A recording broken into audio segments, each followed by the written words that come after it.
चीजें सीखने वाले हैं। अब हमें पता है कि जब हम अच्छे प्रोजेक्ट्स पर काम कर रहे होंगे तो जितना भी डेटा हम यूज कर रहे होंगे वो सारा डेटा हमारे पास डेटाबेस से आ रहा होगा। तो अज्यूम करते हैं कि हमारे पास डेटाबेस से बहुत सारा डेटा है इंस्टाग्राम के ईजेस के लिए। तो ये जो हमारा पूरा का पूरा डेटा डेटाबेस से आया है, ये डेटा डॉट जेसन नाम की इस फाइल के अंदर स्टोर्ड है और डेटा हमारा कुछ ऐसा दिखाई देता है। ये हमारा जेसन डेटा है जो डेटाबेस से हमारे पास आ गया है और एक फाइल के अंदर आकर स्टोर हो गया है। हमने आपको ये data dot JSON file already दे रखी है, आप इसको चाहें तो डाउनलोड कर सकते हैं, नहीं तो इसका एक बेसिक फॉर्मेट है जिसको हम खुद भी क्रिएट कर सकते हैं। इस डेटाबेस के अंदर हमारी काफी सारी जेसन ऑब्जेक्ट्स है, जैसे ये हमारी कैट्स नाम की एक ऑब्जेक्ट है जिसमें कैट्स वाला जो इंस्टाग्राम अकाउंट है उसके बारे में अलग अलग डिटेल्स है। इसमें इंस्टाग्राम अकाउंट का नेम है, कितने फॉलोअर्स हैं उस अकाउंट के, कितने फॉलोइंग है, जो डिफरेंट पोस्ट हैं उस अकाउंट पे उनकी इन्फॉर्मेशन भी है कि हर पोस्ट के अंदर क्या इमेज है, उस इमेज का लिंक जो पोस्ट की गई है उसके ऊपर कितने लाइक्स आए हैं, कितने कमेंट्स आए हैं, दूसरी कौन सा पोस्ट की क्या इमेज है उसके कितने लाइक्स हैं, उसके कितने कमेंट्स हैं। इस तरीके से कैट्स वाला जो अकाउंट है उसके सारे पोस्ट यहाँ पर है। उसी तरीके से हमारे पास एक डॉग्स नाम का इंस्टाग्राम अकाउंट है, उसके अंदर कितने फॉलोअर्स फॉलोइंग है, क्या पोस्ट है, पोस्ट के अंदर क्या इमेजेस हैं, कितने लाइक्स है, कितने कमेंट्स है, वो सारी की सारी इन्फॉर्मेशन हमारे पास डेटाबेस से आ गई है। अब हमें क्या करना है, हमारे इंस्टाग्राम ईजेस के अंदर हमें इस इन्फॉर्मेशन को यूज करना है जो हमारे पास डेटाबेस से आती है। तो इस डेटा डॉट जेसन को क्लोज कर लेते हैं। ये डेटा डॉट जेसन बेसिकली हमारे पास ईजेस डायरेक्टरी के अंदर ही सेव्ड है। और अब आ जाते हैं अपने इंडेक्स डॉट जेएस पर। इंडेक्स डॉट जेएस के अंदर ये जो यूजर नेम है, यहाँ से हम क्या करेंगे, ये सारी की सारी इन्फॉर्मेशन हम हटा देते हैं, यानी फॉलोअर्स को डिलीट कर देंगे, यूजर नेम को डिलीट कर देंगे। बेसिकली बेस्ट तरीका होता है कि अगर हम कोई भी डेटा रेंडर करवा रहे हैं, अब रेंडर करवाने के साथ साथ अगर हम कोई भी डेटा सेंड कर रहे हैं अपनी ईजेस फाइल को, तो बेस्ट तरीका ये होता है कि डेटाबेस से जो भी डेटा है हम उसे सेंड करें। तो डेटाबेस से जो हमारा डेटा डॉट जेसन वाली फाइल के अंदर डेटा सेव्ड है उसे अपने इंडेक्स के अंदर एक्सेस करने के लिए हमें करना पड़ेगा उसे रिक्वायर। तो हम क्या कर सकते हैं, हम लिख सकते हैं require dot slash data dot Jason और उसे एक वेरिएबल के अंदर स्टोर करा लेंगे जिसका नाम है इंस्टा डेटा। तो अपनी इस ऐप डॉट गेट के अंदर कॉल बैक के अंदर हम एक वेरिएबल बना लेते हैं कॉन्स्ट इंस्टाग्राम डेटा, और इंस्टाग्राम डेटा के अंदर हम रिक्वायर कर लेते हैं अपनी dot slash data dot JSON file को। इसको कर लेते हैं सेव एंड अब इस डेटा को प्रिंट भी करवाते थे console dot log Insta data, इसको कर लेते हैं सेव। अब जैसे ही हम इंस्टाग्राम के ऊपर रिक्वेस्ट भेजेंगे, रिफ्रेश किया तो रिक्वेस्ट जा रही है, अभी तो एरर आ रहा है पर हमारे पास क्या हुआ, साथ के साथ हमारा सारा डेटा यहाँ पर प्रिंट हो गया। डेटा के अंदर क्या है, डेटा के अंदर हमारे कैट्स वाली एक ऑब्जेक्ट आई, कैट्स वाली ऑब्जेक्ट के अंदर हमारे पास नेम है, फॉलोअर्स है, फॉलोइंग है, और पोस्ट के अंदर हमारे पास 3 और ऑब्जेक्ट्स हैं जो स्टोर्ड हैं। उसके अलावा डॉग्स का हमारे पास डेटा है, name, followers, following and post. अब ये एरर क्यों आ रहा है हमारे पास, एरर हमारे पास इसलिए आ रहा है क्योंकि इंस्टाग्राम डॉट ईजेस है जिसे हम रेंडर करा रहे हैं व्यूज के अंदर, इसके अंदर अभी हम ये यूजर नेम नाम का वेरिएबल यूज कर रहे हैं, ये फॉलोअर्स नाम का वेरिएबल यूज कर रहे हैं, तो ये अनऑर्डर्ड लिस्ट तो हम हटा ही देते हैं फॉलोअर्स की, साथ के साथ अभी यूजर नेम हम प्रिंट नहीं करवा रहे। तो अभी के लिए इसे रिफ्रेश करेंगे तो अब हमारे पास एरर नहीं आएगा। यहाँ से एक बार सर्वर को हम क्लियर कर लेते हैं, दोबारा रीस्टार्ट कर लिया। अब इंडेक्स डॉट जे से हमारा सारा का सारा डेटा इस इंस्टा डेटा नाम के एक वेरिएबल के अंदर स्टोर करा लिया हमने, और ये वेरिएबल एक्जैक्टली है क्या, ये हमारी जावास्क्रिप्ट की एक ऑब्जेक्ट है। अब इसी ऑब्जेक्ट को हम यहाँ पर पास कर सकते हैं, हम सिंपली इंस्टा डेटा को यहाँ पर पास कर सकते हैं in the form of an object. इसको कर लेते हैं सेव एंड हम चाहें तो इसे एक दूसरा नाम दे सकते हैं, हम इसकी की को नाम दे सकते हैं डेटा, इसको हमने सेव कर लिया। और अब इंस्टाग्राम के अंदर हम सारे के सारे डेटा को रेंडर करवाएंगे। डेटा के अंदर हमारी एक ऑब्जेक्ट आएगी डेटा नाम से। अभी के लिए क्या करेंगे, इस ऑब्जेक्ट को प्रिंट करवा लेते हैं, सेव किया, रिफ्रेश किया, डेटा के अंदर अभी आ रहा है हमारी ऑब्जेक्ट आ रही है, पर हमें क्या प्रिंट करवाना है, यहाँ पर हमें प्रिंट करवाना है डेटा के लिए उसका नेम। कर लेते हैं सेव एंड रिफ्रेश। अब अपनी इंडेक्स डॉट जेएस के अंदर हमने ये जो डेटा सेंड किया है ये पूरा का पूरा डेटा डॉट जेसन का डेटा है, यानी सारा का सारा जितना डेटाबेस से हमें मटेरियल मिला वो सारा का सारा हमने सेंड कर दिया। पर हमें सारी चीजें सेंड करने की जरूरत नहीं है, हमें तो इस यूजर नेम का स्पेसिफिक डेटा चाहिए। तो पहले तो इस यूजर नेम को कहीं स्टोर करा लेते हैं, let user name is equal to, यहाँ अपने ऑब्जेक्ट को हम डीकंस्ट्रक्ट कर लेते हैं, हम यूज करेंगे रिक्वेस्ट डॉट पेरेंट्स को। यहाँ से हमने यूजर नेम निकाल लिया, अब हमें इंस्टा डेटा से सिर्फ वही डेटा चाहिए जो इस यूजर नेम का है, तो हम इंस्टा डेटा के आगे ब्रैकेट लगाकर लिख सकते हैं यूजर नेम। इसको कर लेते हैं सेव। तो अब हमारा ये जो डेटा की है इसके अंदर इंस्टा डेटा का सिर्फ वही डेटा जाएगा जो हमारी स्पेसिफिक यूजर नेम के लिए डेटा है। इंस्टाग्राम डॉट ईजेएस के अंदर अभी भी अगर हम सिर्फ डेटा को देखेंगे, रिफ्रेश करेंगे तो हमारे पास खाली आएगा। इंडेक्स डॉट जेएस के अंदर यहाँ हम एक और वेरिएबल बना लेते हैं डेटा नाम से, और इस डेटा के अंदर इंस्टा डेटा का हम अपने यूजर नेम स्पेसिफिक डेटा जो है उसे स्टोर करवाएंगे।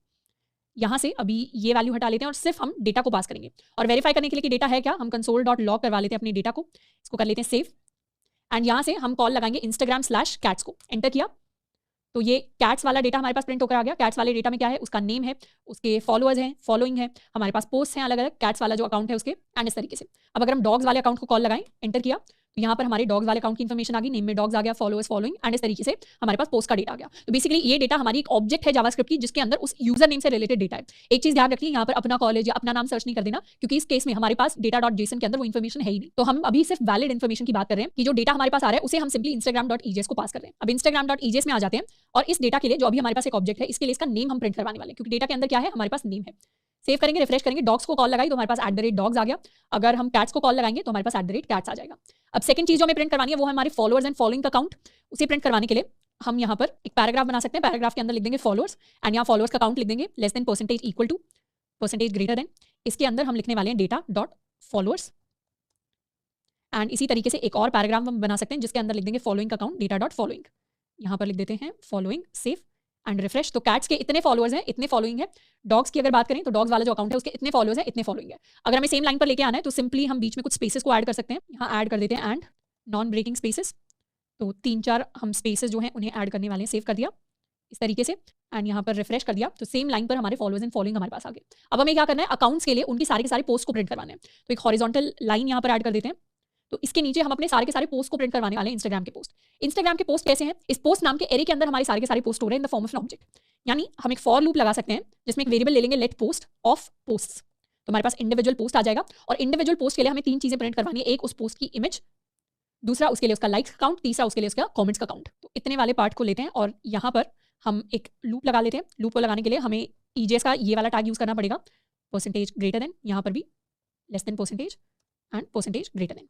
इस टैग के अंदर हम अपना सारा का सारा कोड लिखने वाले हैं। अब सबसे पहले हमें अपनी एक इमेज को शो करवाना है, तो इमेज को शो करवाने के लिए हमारा एक इमेज टैग आएगा जिसमें हमारी सोर्स हमें कहां से मिलेगी, सोर्स हमें पोस्ट डॉट इमेज से मिल रही होगी। ये जो हर इंडिविजुअल पोस्ट हमारे पास आ रहा है, एक पोस्ट के अंदर इतना डेटा स्टोर्ड है, ये जो हाईलाइटेड डेटा है एक पोस्ट के अंदर इतना डेटा स्टोर्ड है। तो एक पोस्ट से हमें उसकी इमेज का डेटा निकालना है। इमेज का डेटा हमें कैसे मिलेगा, वो मिलेगा पोस्ट डॉट इमेज करके, यहां से हमारा सोर्स लिंक आ रहा होगा। साथ के साथ हम ऑल्ट कर सकते हैं, alt is equal to some image.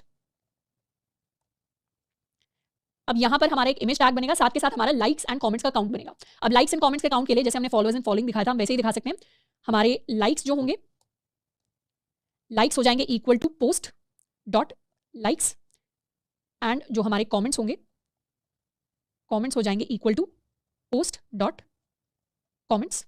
तो हमारे लाइक्स तो यहाँ से प्रिंट होकर आ जाएंगे, हमारे कमेंट्स भी यहाँ से प्रिंट होकर आ जाएंगे, पर ये जो हमारा पोस्ट डॉट इमेज है, इसकी यहाँ पर वैल्यू एक्सेस करने के लिए अपने डबल कोट्स के अंदर हमें ईजेएस टैग को यूज करना पड़ेगा। यानी पोस्ट डॉट इमेज क्या है, एक वेरिएबल है, पर अभी ये क्या कर रहा है, सोर्सेस को स्ट्रिंग की तरह ट्रीट कर रहा है। तो स्ट्रिंग की तरह ना ट्रीट करे उसके लिए हम अपने इन टैग्स को यूज करेंगे, एंड परसेंटेज ग्रेटर देन, इसको कर लेते हैं सेव। एंड एक बार ओवरव्यू ले लेते हैं कि हमने क्रिएट क्या किया है। हमारा इतना पार्ट इंस्टाग्राम पेज का ऑलरेडी क्रिएटेड था। हमने क्या किया, फॉलोअर्स एंड फॉलोइंग का काउंट दिखा दिया, उसके लिए हमने इस ईजेएस टैग को यूज किया जो आउटपुट देता है कुछ। आउटपुट में इसने डेटा डॉट फॉलोअर्स प्रिंट करा दिया, डेटा डॉट फॉलोइंग प्रिंट करा दिया। अब डेटा के अंदर जितने भी हमारे पोस्ट हैं, यहाँ पर एक्चुअली पोस्ट नहीं आना चाहिए, यहाँ पर आना चाहिए डेटा डॉट पोस्ट। तो डेटा के अंदर जितने भी हमारे पोस्ट हैं वो क्या है, एक एरे है। एरे के अंदर हम सिंगल एक पोस्ट निकालेंगे, हर सिंगल पोस्ट के अंदर 3 वैल्यूज हैं। एक है हमारी इमेज जो हमने इमेज टैग के सोर्स एट्रीब्यूट के अंदर डाल दी, एक है हमारी लाइक्स का count which is going to be post dot likes, और एक है कमेंट्स का count which is going to be post dot comments. इसको कर लेते हैं सेव। इंडेक्स डॉट जेएस के अंदर हमने ऑलरेडी डेटा को यहाँ पर पास किया हुआ है और डेटा को हम कंसोल भी करा रहे हैं, और इसको करते हैं रिफ्रेश। डॉग्स वाला अब जब अकाउंट खुलेगा तो डॉग्स वाले अकाउंट में ये इन्फॉर्मेशन तो है ही, साथ में एक फोटो आ गई डॉग की एंड उसके लाइक्स एंड कमेंट्स आ गए। अब ये जो फोटोज है साइज में काफी बड़ी आ रही है, तो हम अपने इंस्टाग्राम डॉट ईजेएस के अंदर ऊपर अपने हेड में एक अपना स्टाइल टैग बना सकते हैं। स्टाइल टैग के अंदर हम हर फोटो की जो हाइट है उसे सेट कर सकते हैं 200 पिक्सल्स, एंड विड्थ को भी यहाँ हर एक इमेज के लिए विड्थ को भी सेट कर सकते हैं 200 पिक्सल्स। इसको कर लेते हैं सेव एंड रिफ्रेश। तो अब ये हमारा इंस्टाग्राम पेज बन गया डॉग्स वाले अकाउंट के लिए। इसके अंदर फॉलोअर्स एंड फॉलोइंग का काउंट आ गया, हमारे पास हमारी फोटो आ गई डॉग की, लाइक आ गए, कमेंट्स आ गए, सेकंड फोटो आ गई उसके लाइक्स एंड कमेंट्स आ गए, थर्ड फोटो आ गई उसके लाइक्स एंड कमेंट्स आ गए। अब लेट्स सपोज हम अपने कैट्स वाले अकाउंट को खोलते हैं, ये हमारा कैट्स वाला अकाउंट आ गया, उसके अंदर फोटो आ गई, likes and comments, photo, likes and comments, photo, likes and comments. तो इस तरीके से इंस्टाग्राम रिलेटेड जो डेटा है वो हमारे पास बहुत बेसिक फॉर्मेट में हमने रेप्लिकेट कर दिया कि कैसे वो डेटा आता होगा बैकएंड से डेटाबेस के अंदर, और फिर कैसे हर डेटा के हिसाब से हर एक अकाउंट के लिए एक इंडिविजुअल पेज क्रिएट होता होगा। तो ये जो पेजेस क्रिएट होते हैं उनके अंदर जो डेटा स्टोर होता है वो index.html के अंदर या HTML फाइल के अंदर या EJS फाइल के अंदर नहीं होता, वो बेसिकली डेटाबेस से भेजा जाता है, और डेटाबेस से भेजकर यहाँ अपने टेम्पलेट्स की फॉर्म में हम उस डेटा को यूज कर रहे होते हैं।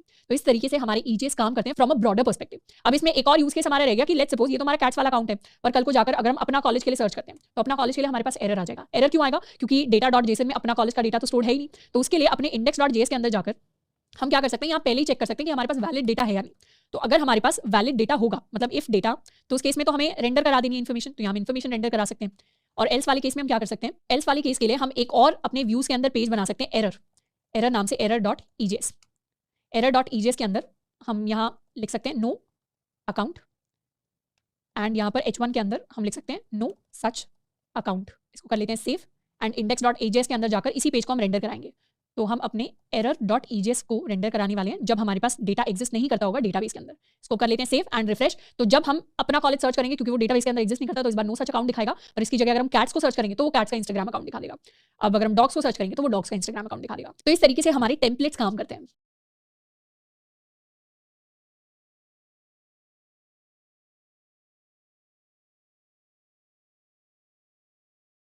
अब नेक्स्ट हम बात करने वाले हैं कि कैसे हम स्टैटिक फाइल्स को सर्व कर सकते हैं। अभी तक हमने देखा कि कैसे हम HTML कोड को रेंडर कर सकते हैं एज अ रिस्पॉन्स, बट उसके साथ साथ HTML के साथ हो सकता है हमें बहुत सारी CSS सेंड करनी हो, या हमें काफी सारा जावास्क्रिप्ट का लॉजिक सेंड करना हो। तो जब भी हमारे पास हम ब्राउजर को रिक्वेस्ट भेजते हैं, जैसे हमने amazon.com को रिक्वेस्ट भेजी या google.com को रिक्वेस्ट भेजी, तो जब सर्वर से रिस्पॉन्स आता है उसमें सिर्फ HTML नहीं आता, उसमें हमारी CSS एंड जावास्क्रिप्ट भी इंक्लूडेड होती है। तो बेसिकली स्टैटिक फाइल्स को सर्व करने का मतलब है कि अगर हमें अपने कोड के साथ में CSS या जावास्क्रिप्ट जैसी फाइल्स को इंक्लूड करना है, तो उन्हें इंक्लूड करने का क्या तरीका रहेगा।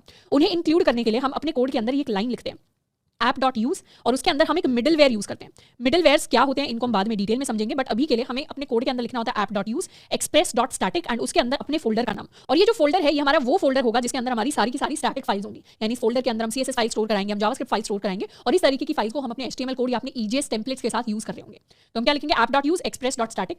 तो अपने इंडेक्स डॉट जेएस के अंदर आ जाते हैं और इंडेक्स डॉट जेएस के अंदर ऊपर ही हम लिखने वाले हैं ऐप डॉट यूज, इसके अंदर अपना हम मिडिल वेयर यूज करेंगे एक्सप्रेस डॉट स्टैटिक और एक्सप्रेस डॉट स्टैटिक के अंदर हम अपना एक फोल्डर नेम लिखेंगे पब्लिक। अब बाय डिफॉल्ट जितनी भी हमारी स्टैटिक फाइल्स होती हैं वो पब्लिक नाम के फोल्डर से ही एक्सप्रेस लेता है, तो हमारे पास हमेशा एक पब्लिक नाम का फोल्डर होना चाहिए। जैसे हमारे पास टेम्पलेट्स के लिए व्यूज नाम का फोल्डर होना चाहिए, वैसे ही स्टैटिक फाइल्स को सर्व करने के लिए पब्लिक नाम का फोल्डर होना चाहिए। तो उस फोल्डर को हम EJS डायरेक्टरी के अंदर बना सकते हैं।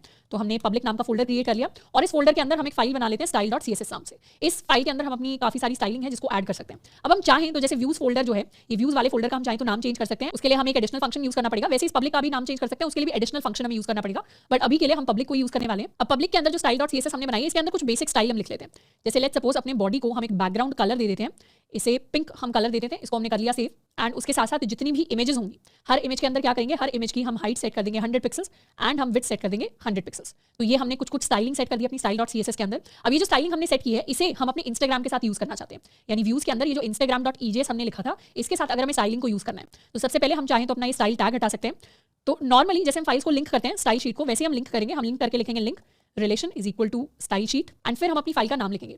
अब अपनी फाइल का नाम अगर हम नॉर्मली काम कर रहे होते हैं, यानी हमने normal HTML file, normal CSS file, normal JavaScript file बना दी होती, तो यूजुअली हम यहाँ पर लिखते हैं slash public slash style dot CSS। यानी अगर हमें पूरी की पूरी फाइल यूज करनी है HTML के साथ तो हम इस तरीके से लिखते हैं कि पब्लिक फोल्डर के अंदर जाकर स्टाइल डॉट CSS में जो फाइल है उसका हमें स्टाइल चाहिए। लेकिन यहाँ पर क्योंकि हम EJS को यूज कर रहे हैं तो हमें पब्लिक बार बार स्पेसिफाई करने की जरूरत नहीं है, क्योंकि अगर index.js के अंदर हमारे एक्सप्रेस डॉट स्टैटिक के अंदर अगर हमने पब्लिक लिखा है तो इसका मतलब बाय डिफॉल्ट पब्लिक फोल्डर के अंदर जितनी भी फाइल्स हैं ये सारी की सारी फाइल्स हमारे EJS को अवेलेबल होंगी और EJS को सारी की सारी फाइल्स अवेलेबल होंगी तो वो डायरेक्टली स्टाइल डॉट CSS को एक्सेस कर सकता है, उसे वहां पर पब्लिक लिखने की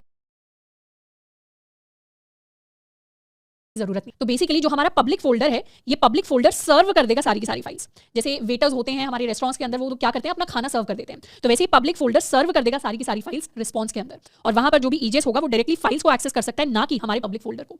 तो हमने यहाँ पर स्टाइल डॉट CSS के अंदर सारी सारी स्टाइलिंग जो है वो इंस्टाग्राम डॉट EJS के अंदर एक्सेस कर लिए, इसको सेव कर लेंगे और अब हम इंस्टाग्राम को कॉल लगाएंगे, यानी Instagram/docs को हम रिक्वेस्ट भेजेंगे, एंटर करेंगे। तो ये स्टाइलिंग हमारी अप्लाई नहीं हो रही। स्टाइलिंग अप्लाई ना होने के पीछे एक रीजन है, हम क्या कर सकते हैं अपने सर्वर को स्टॉप करेंगे एंड CD कर लेंगे इनटू आवर EJS फोल्डर, इसे कर लेते हैं क्लियर कर लिया। अब हम कहाँ पर हैं, अपने EJS के अंदर है। तो अभी हम EJS के अंदर हैं, दोबारा से सर्वर को हम रीस्टार्ट करेंगे, रीस्टार्ट किया, इस बार रिफ्रेश किया तो इस बार हमारी स्टाइलिंग अप्लाई हो रही है। हम कैट्स वाले पेज पर जाएंगे, रिफ्रेश करेंगे, यहाँ पर भी हमारी स्टाइलिंग सारी की सारी अप्लाई हो रही है। अब स्टाइलिंग अप्लाई क्यों नहीं हो रही थी, स्टाइलिंग अप्लाई इसलिए नहीं हो रही थी क्योंकि हम अपने सर्वर को कहाँ से रन कर रहे थे, हम अपने सर्वर को पेरेंट डायरेक्टरी या किसी और डायरेक्टरी से रन कर रहे थे। तो जैसे व्यूज है index.js के अंदर, जैसे व्यूज है, अगर अपने सर्वर को हम कहीं और से रन करते हैं तो व्यूज वाला जो पाथ है वो मिलता नहीं है एक्सप्रेस को, वैसे ही हमारा पब्लिक पाथ होता है। यानी अगर हम कहीं बाहर से अपने सर्वर को रन करेंगे तो हमारी पब्लिक डायरेक्टरी वाला पाथ हमारे सर्वर को कभी मिलेगा नहीं। तो इसीलिए हम पब्लिक डायरेक्टरी के पाथ को भी, जैसे हमने व्यूज के पाथ को सेट कर दिया था, स्टैटिक बना दिया था, वैसे इसे भी बना सकते हैं। हम क्या करेंगे, यहाँ पर फोल्डर नेम की जगह हम पाथ डॉट ज्वाइन को यूज कर सकते हैं और उसमें डायरेक्टरी नेम और अपने पब्लिक फोल्डर का नाम यूज कर सकते हैं। तो इसे यहां से कर लेते हैं। तो यहां पर पब्लिक लिखने की बजाय हम लिख सकते हैं पाथ डॉट ज्वाइन एंड अंदर हम लिख सकते हैं underscore underscore directory name comma public. इसको कर लेते हैं सेव एंड अब करेंगे रिफ्रेश तो हमारा कोड जो है काम कर रहा है। बट अब अगर हम सर्वर को जाकर बाहर से रन करते हैं, एंटर किया एंड रिफ्रेश किया, तो इस बार भी हमारी जो स्टाइलिंग है वो अप्लाई कर रही है हमारे पेजेस पर। तो जब भी हमारी इस तरीके से जो बाय डिफॉल्ट डायरेक्टरी नेम्स होते हैं उनको हमें लिखना होता है, उनको यूज करना होता है, तो उनके लिए हम पाथ डॉट ज्वाइन करके अपनी करंट डायरेक्टरी के साथ उनके पाथ को फिक्स कर देते हैं। या हम चाहे तो पब्लिक भी लिख सकते हैं, या हम चाहे तो स्लैश पब्लिक भी लिख सकते हैं, तो भी हमारा कोड वर्क करेगा। अब जब भी हम स्टैटिक फाइल्स को सर्व करवाते हैं तो उसमें जरूरी नहीं है कि हम सिंगल फोल्डर का नाम लिखें। हम चाहे तो पब्लिक के अंदर अगर हमने 2 फोल्डर्स बनाए, जैसे लेट्स सपोज पब्लिक के अंदर हम एक फोल्डर बनाते हैं CSS नाम से और एक हम फोल्डर बनाते हैं जावास्क्रिप्ट नाम से, और इस style.css को हम अपने CSS फोल्डर के अंदर ऐड कर सकते हैं। तो हमने इसे मूव कर दिया। उसके साथ साथ पब्लिक के अंदर हम एक और नया फोल्डर बना सकते हैं जावास्क्रिप्ट नाम से, और जावास्क्रिप्ट के अंदर हम जावास्क्रिप्ट स्पेसिफिक चीजें लिख सकते हैं। तो index.js के अंदर जब हम फोल्डर्स को सर्व करवाएंगे तो इस बार हम चाहे तो 2 फोल्डर्स को एक साथ सर्व करवा सकते हैं। हम लिख सकते हैं public/js एंड public/css। इसको कर लेते हैं सेव एंड रिफ्रेश। तो इस बार क्या करेगा, कोड हमारा दोबारा से अप्लाई करेगा, पर इस बार हम 2 डायरेक्टरी से सर्व करवा रहे हैं। एक है हमारी JS डायरेक्टरी, एक है हमारी CSS डायरेक्टरी। तो जितनी भी एक्स्ट्रा जावास्क्रिप्ट हमें लिखनी है, जैसे लेट्स सपोज जावास्क्रिप्ट के अंदर या पब्लिक के अंदर जावास्क्रिप्ट के अंदर हम एक फाइल बनाते हैं app.js के नाम से, और app.js के अंदर हम क्या करेंगे, app.js के अंदर हम एक तो सारे के सारे बटन्स को सिलेक्ट कर सकते हैं। Document dot query selector all इसे कर लेते हैं। क्वेरी सिलेक्टर ऑल में हमने अपने बटन को सिलेक्ट कर लिया, तो इसे कर लेते हैं बटन टैग। एंड अब सारे के सारे बटन्स पर कॉन्स्ट बटन्स पर हम एक लूप लगा लेंगे, और हर बटन के लिए हम एक इवेंट लिसनर ऐड कर देंगे। तो btn.add event listener. Event listener के अंदर हमारे पास एक क्लिक इवेंट होगा, एंड उसके बेसिस पर एक कॉल बैक हम रन करेंगे जिसमें प्रिंट करवाएंगे console.log बटन वाज क्लिक। इसको कर लेते हैं सेव। एंड instagram.js के अंदर जाकर हम यहां अपनी स्क्रिप्ट को इंक्लूड कर सकते हैं। तो ये हो गई हमारी स्क्रिप्ट, एंड सोर्स के लिए हम लिख सकते हैं /app.js। इसको कर लेते हैं सेव। तो ये हमारा स्क्रिप्ट टैग भी हमारे पास आ गया। अब अगर हम रिफ्रेश करें और यहां कंसोल विंडो अपने लिए ओपन करें, अब इसे रिफ्रेश कर लेते हैं। अभी तो हमने क्या किया है, कैट्स को गेट रिक्वेस्ट भेजी है, पर उसके साथ साथ अब जब हम अपने बटन को क्लिक करेंगे तो यहां एक बार अपने स्क्रिप्ट टैग को हम लास्ट में ऐड कर लेते हैं। यानी हमारे पास पहले एलिमेंट्स होने चाहिए उनके ऊपर फंक्शनैलिटी अप्लाई करने के लिए, तो इसलिए स्क्रिप्ट हमारा लास्ट में ऐड हो जाएगा, पर लिंक वगैरह सारी चीजें सेम रहेगी। इसे कर लेते हैं रिफ्रेश, और अब जब हम अपने बटन को क्लिक करेंगे तो यहां डिस्प्ले होगा बटन वाज क्लिक। फॉलो को भी क्लिक करेंगे, फॉलो वाज क्लिक। तो इस तरीके से हमारे जो पेजेस हैं उनको हम फंक्शनल भी बना सकते हैं। तो अपने जितने भी पेजेस हैं जो हम EJS से सर्व करते हैं उनके साथ हम अपनी स्टैटिक फाइल्स को भी सर्व कर सकते हैं, यानी हम साथ के साथ अपने स्टाइल को इंक्लूड कर सकते हैं, और उन फाइल्स के लिए साथ के साथ हम अपनी जावास्क्रिप्ट फंक्शनैलिटीज को भी इंक्लूड कर सकते हैं।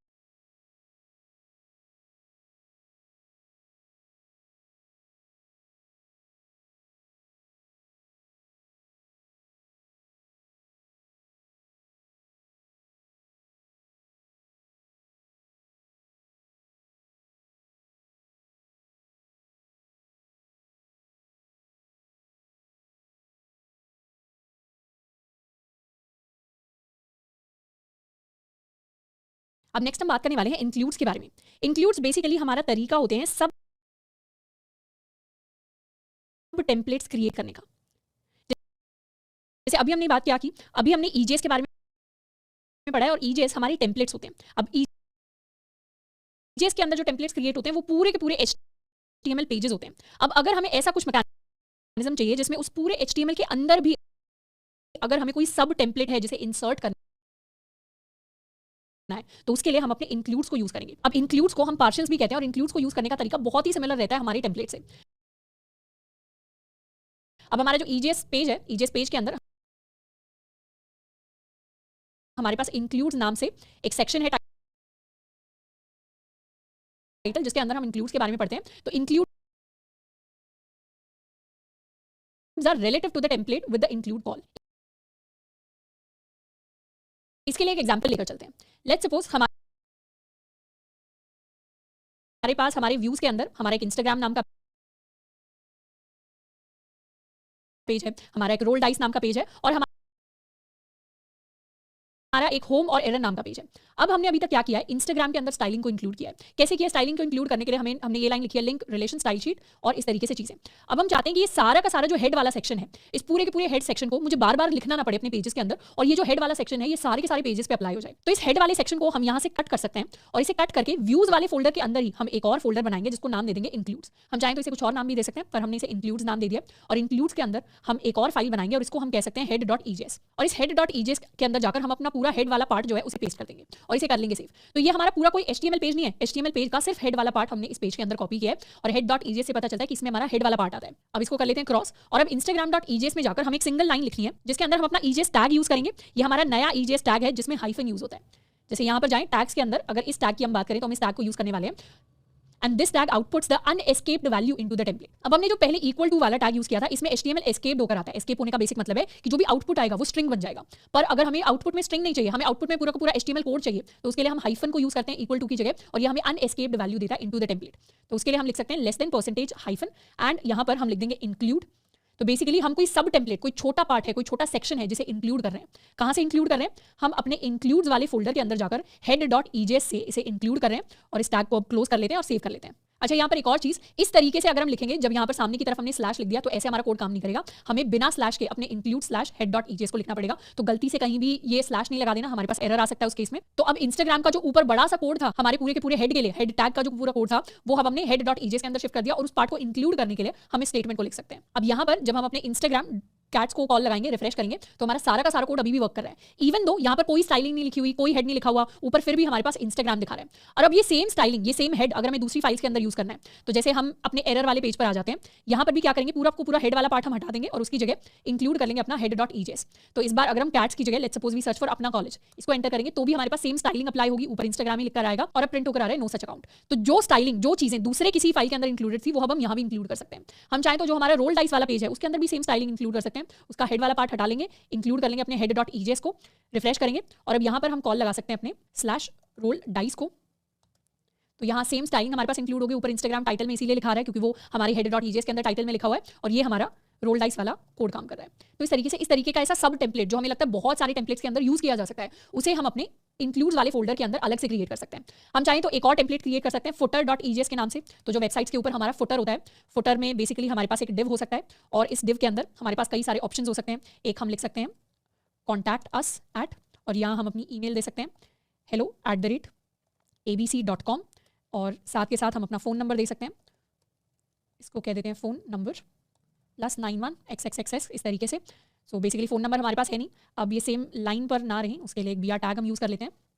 अब ये तो हो गया हमारा स्टैंडर्ड फुटर। अब इस स्टैंडर्ड फुटर को एक हम चाहें तो स्टाइल भी दे सकते हैं। स्टाइल के अंदर हम अपना बैकग्राउंड कलर सेट कर देते हैं टू लाइट ब्लू, इसको कर लेते हैं सेव। ये हमारा स्टैंडर्ड फुटर हो गया जिसके अंदर सिर्फ एक डिव है और सिर्फ एक फुटर क्रिएट हुआ है। अब इस फुटर को बाकी जगह यूज़ करने के लिए हम क्या कर सकते हैं, instagram.egs के अंदर लास्ट में जाकर, क्योंकि फुटर्स को लास्ट में यूज़ करते हैं, हम अपना टैग यूज़ कर देंगे लेस देन परसेंटेज वाला एंड इसके अंदर हम इंक्लूड कर लेंगे अपने इंक्लूड्स के अंदर includes/footer.egs को। इसको सेव कर लेते हैं एंड अब अपने इंस्टाग्राम के हम पेज पर जाते हैं, instagram/dogs पर हम जाएंगे तो लास्ट में हमारे पास हमारा फुटर आ गया। अगर हम instagram.cat पर जाते हैं तो भी लास्ट में हमारे पास हमारा फुटर आ जाएगा। अगर हम इंस्टाग्राम लेट्स सपोज अपना कॉलेज पर जाते हैं तो कंटेंट नहीं है, अब इस पेज पर हमें अपने फुटर को ऐड करना पड़ेगा। तो इसको कॉपी कर लेते हैं और एरर वाले पेज पर भी जाकर बॉडी टैग से पहले अपने फुटर को ऐड कर लेते हैं। सेव कर लिया। रोल डाइस में भी बॉडी टैग से जस्ट पहले अपने फुटर को हम ऐड कर सकते हैं। तो अभी से रिफ्रेश किया तो हमारे पास फुटर आ गया। सिमिलरली रोल डाइस में भी रिफ्रेश करेंगे तो हमारे पास फुटर आ गया। तो अगर हमारे पास ऐसे टेम्पलेट्स होते हैं जिसे हमें दूसरे टेम्पलेट्स के अंदर यूज करना है और बहुत सारी जगह यूज करना है, तो उनके लिए हम इंक्लूड्स को यूज करते हैं। तो आई होप कि इस चैप्टर के अंदर टेम्पलेटिंग से रिलेटेड काफी सारी चीजें हमें समझ में आई होंगी एंड इन सारी चीजों को आप खुद से जाकर ट्राई भी कर सकते हैं। अपने 1-2 पेजेस बनाने का ट्राई करना है। आप चाहें तो एक पोर्टफोलियो पेज बना सकते हैं जिसमें मल्टीपल सेक्शंस है। एक प्रोजेक्ट्स का सेक्शन हो सकता है, एक हमारे एजुकेशन का सेक्शन हो सकता है, एक हमारे एक्सपीरियंस का, एक कॉन्टैक्ट का सेक्शन हो सकता है और उसमें अलग अलग सेक्शंस को आप इस तरीके से टेम्पलेटिंग करके डिस्प्ले करा सकते हैं।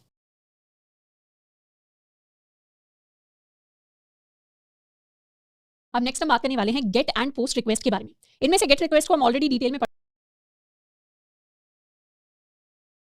चुके हैं। हमें पता है कि कैसे गेट रिक्वेस्ट को भेजना होता है और कैसे हम उस रिक्वेस्ट को रिसीव कर सकते हैं अपने सर्वर साइड पर।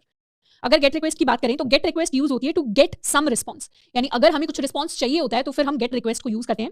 गेट रिक्वेस्ट के अंदर अगर हमें कुछ एडिशनल डेटा भेजना होता है तो उसको हम भेजते हैं in the form of query strings. अब क्वेरी स्ट्रिंग्स के बारे में हम जब भी कोई भी यूआरएल भेजते हैं गेट रिक्वेस्ट की फॉर्म में तो उस यूआरएल की हर जगह एक लिमिट होती है। यानी अगर हम क्रोम पर किसी यूआरएल के थ्रू गेट रिक्वेस्ट लेने की कोशिश कर रहे हैं, या फिर हम सफारी पर हैं, या फिर हम एज पर हैं, या फिर हम किसी और ब्राउजर पर हैं और हम एक लिंक भेज रहे हैं और हमें पता है कि गेट रिक्वेस्ट का जो लिंक होता है उसी के अंदर सारी की सारी क्वेरी स्ट्रिंग सारा का सारा डेटा दिखाई देता है।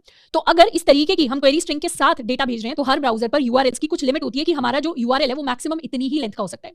इसीलिए जब भी गेट रिक्वेस्ट के साथ हम एडिशनल डेटा भेजने की कोशिश करते हैं तो हम उसके अंदर लिमिटेड डेटा को भेज पाते हैं। साथ के साथ हम क्वेरी स्ट्रिंग्स के अंदर जो भी डेटा भेजते हैं वो हमारा स्ट्रिंग टाइप का डेटा बन जाता है। उसके साथ साथ गेट रिक्वेस्ट का एक और ड्रॉबैक ये है कि जब भी हम क्वेरी स्ट्रिंग्स के थ्रू गेट रिक्वेस्ट में एडिशनल डेटा भेजते हैं तो वो डेटा हमेशा यूआरएल के अंदर दिखाई देता है। यानी क्वेरी स्ट्रिंग्स के अंदर जो भी हम चीजें, जो भी पैरामीटर्स वगैरह भेजते हैं वो हमारी यूआरएल में दिखाई देते हैं, जो बिल्कुल भी सेफ नहीं है। हम एक एचटीएमएल पेज बनाने वाले हैं जिसके अंदर हम फॉर्म को क्रिएट करेंगे और फॉर्म के थ्रू हम गेट रिक्वेस्ट से देखेंगे कि किस तरीके से ये सारे के सारे ड्रॉबैक्स हमारे गेट रिक्वेस्ट के अंदर एग्जिस्ट करते हैं। हमने क्या किया है, हमने एक मिसलेनियस नाम का फोल्डर बनाया है। इस मिसलेनियस फोल्डर में हमारे पास दो सब फोल्डर्स हैं, एक बैकएंड एक फ्रंट एंड। हम अपने फ्रंट एंड फोल्डर के अंदर एक फाइल बनाने वाले हैं index.html। अब index.html को क्रिएट कर लेते हैं, इसे हम कह देते हैं get and post request save, and इसके अंदर हम क्रिएट करने वाले हैं एक फॉर्म। अब फॉर्म के लिए हम एक मेथड दे देते हैं। मेथड हमारा फॉर्म के लिए होने वाला है गेट, या इसे गेट लिख देते हैं और इसके लिए हम एक एक्शन रख देते हैं कि फॉर्म की जो रिक्वेस्ट जाएगी वो हमारे /register इस राउट पर जाने वाली है। अब फॉर्म के अंदर कुछ कुछ चीजें हम क्रिएट कर लेते हैं। एक इनपुट फील्ड डालते हैं, इसके अंदर प्लेस होल्डर रख लेते हैं हम एंटर यूजर नेम, और इसे हम नेम भी दे देते हैं यूजर, एंड साथ के साथ इसे हम टाइप दे देते हैं टेक्स्ट के इक्वल। हम एक और ऐसा ही फील्ड बना लेते हैं अपने पासवर्ड के लिए, तो यहाँ पर लिख देते हैं एंटर पासवर्ड और इसके नेम दे देते हैं हम पासवर्ड, एंड टाइप भी इसको दे देते हैं हम पासवर्ड। इसको कर लेते हैं सेव। साथ के साथ एक बटन बना लेंगे फॉर्म को सबमिट करने के लिए, एंड ये हो गया हमारा सबमिट बटन। अब जब हम अपनी index.html को ब्राउजर में खोलेंगे तो हमारा पेज कुछ ऐसा दिखाई देगा। इसको थोड़ा सा जूम इन कर लेते हैं। हमारे पेज पर अब हमारे पास फील्ड्स हैं। फील्ड्स में लेट्स सपोज हमने अपना कॉलेज डाला यूजर नेम में, पासवर्ड में भी एंटर 1234, एंड हमने सबमिट कर दिया। जैसे ही हम सबमिट करेंगे /register के पास रिक्वेस्ट चली जाएगी, एंड ये फाइल प्रोटोकॉल के थ्रू रिक्वेस्ट जा रही है। यानी HTTP प्रोटोकॉल पर अभी हम नहीं है, फाइल प्रोटोकॉल के थ्रू हमारी रिक्वेस्ट जा रही है। रजिस्टर राउट है एंड क्वेश्चन मार्क के बाद हमारी क्वेरी स्ट्रिंग्स हमें दिखाई दे रही है कि यूजर क्या था, अपना कॉलेज था, पासवर्ड क्या था, 1234 था। तो इस तरीके की सेंसिटिव इन्फॉर्मेशन को यूजर नेम या पासवर्ड जो सबसे ज्यादा सेंसिटिव होता है, अगर हम गेट रिक्वेस्ट के थ्रू भेजते हैं फॉर्म में तो वो सब कुछ भी दिखाई देता है। और एडिशनली अगर हमारा फॉर्म बहुत बड़ा होता है और उसके अंदर काफी सारा डेटा होता है तो वो सारा का सारा डेटा इस यूआरएल के अंदर दिखाई देता है। और हर ब्राउजर के पास लिमिट है कि वो कितनी लेंथ का यूआरएल एक्सेप्ट कर सकते हैं, और ज्यादा अगर डेटा होगा यूआरएल के अंदर तो ब्राउजर हमें अलाउ नहीं करेगा उस यूआरएल को यूज करने के लिए। तो ये हमारी एक लिमिट आ जाती है गेट रिक्वेस्ट के साथ, जो पोस्ट रिक्वेस्ट कहीं ना कहीं पूरी कर देता है। अब अगर हम एक और फॉर्म क्रिएट करें, इसे कह देते हैं अपना H3 gate request form, and इसी तरीके से हम एक और फॉर्म बना सकते हैं अपने पोस्ट रिक्वेस्ट के लिए। पोस्ट रिक्वेस्ट के लिए हम फॉर्म को बिल्कुल सेम रख सकते हैं, बस हमें यहाँ पर मेथड में गेट की जगह पोस्ट करना होगा। ये मेथड बेसिकली फॉर्म के अंदर बता रहा है कि किस तरीके से रिक्वेस्ट जाएगी जैसे हम इस फॉर्म को सबमिट कर रहे होंगे। इसको कर लेते हैं सेव एंड रिफ्रेश किया तो ये हमारा पोस्ट रिक्वेस्ट का फॉर्म हो गया। अब इस फॉर्म के अंदर लेट्स सपोज हमने यूजर नेम के अंदर लिखा अपना कॉलेज एंड पासवर्ड के अंदर लिखा 1234, इसको किया सबमिट। तो अब कहाँ रिक्वेस्ट गई, अब यहाँ पर रिक्वेस्ट गई /register में। पर ऐसा नहीं है रिक्वेस्ट के साथ डेटा नहीं गया, पहले गेट रिक्वेस्ट में जो डेटा था वो यूआरएल के अंदर ही दिख जाता था, पर इस बार पोस्ट रिक्वेस्ट में जो डेटा जा रहा है वो यूआरएल के अंदर नहीं दिखता, बल्कि वो जो हमारा पूरा का पूरा फॉर्म का डेटा है वो हमारी रिक्वेस्ट की बॉडी के अंदर ही सेंड होता है। तो एक बार बात करते हैं कि पोस्ट रिक्वेस्ट एक्जैक्टली किस लिए होती है। पोस्ट रिक्वेस्ट का अगर हम इसे वर्ब की तरह देखें, पोस्ट का मतलब होता है कुछ भेजना या कुछ सेंड कर देना, वैसे ही पोस्ट रिक्वेस्ट का काम होता है टू पोस्ट समथिंग। यानी लेट्स सपोज अगर हमारे पास बैकएंड के अंदर कोई भी डेटाबेस है, डेटाबेस के अंदर हमारी पूरी की पूरी वेबसाइट का पूरा डेटा स्टोर होगा। अब अगर हमें डेटाबेस के अंदर कोई नई चीज क्रिएट करनी है, कोई नई चीज लिखनी है या कोई नई चीज अपडेट करनी है, तो उन सारे के सारे ऑपरेशंस के लिए हम पोस्ट रिक्वेस्ट को यूज करते हैं।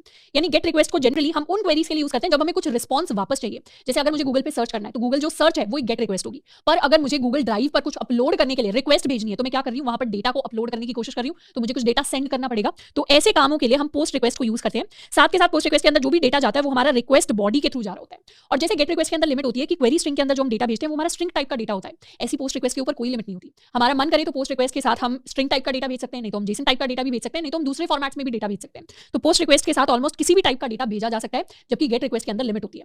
तो जनरली गेट रिक्वेस्ट को हम रिस्पॉन्स गेट करने के लिए यूज करेंगे, और पोस्ट रिक्वेस्ट को जब हमें बैकएंड के अंदर कुछ चेंज करना होगा, डिपेंडिंग अपॉन हम अगर साथ में कुछ भेजना चाहते हैं, कुछ पोस्ट करना चाहते हैं, उन सारे कामों के लिए हम पोस्ट रिक्वेस्ट को यूज कर रहे होंगे। अब ये वैसे एक कन्वेंशन है, हम चाहें तो डेटा भेजने के लिए भी गेट रिक्वेस्ट को यूज कर सकते हैं, और हम चाहें तो सिर्फ रिस्पॉन्स लेने के लिए भी पोस्ट रिक्वेस्ट को यूज कर सकते हैं। पर जनरली एक अच्छा डेवलपर गेट रिक्वेस्ट को जो उसका काम है उसी के लिए यूज करेगा, एंड पोस्ट रिक्वेस्ट को जो उसका काम है उसी के लिए यूज करेगा। तो इसीलिए इनके कुछ कन्वेंशंस हैं जिनको हमें फॉलो करना होता है फॉर बेटर डेवलपमेंट प्रैक्टिसेस। अब एक बार हम अपने बैकएंड पर सर्वर क्रिएट करने वाले हैं ताकि इन रिक्वेस्ट के लिए हम रिस्पॉन्सेस को भेज सकें।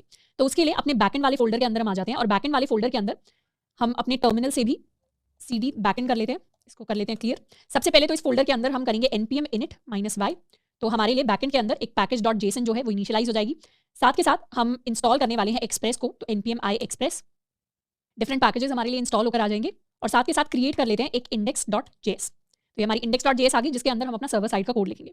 तो रिक्वायर कर लेते हैं एक्सप्रेस को, const express is equal to require express and साथ के साथ एक ऐप क्रिएट कर लेते हैं इज इक्वल टू एक्सप्रेस।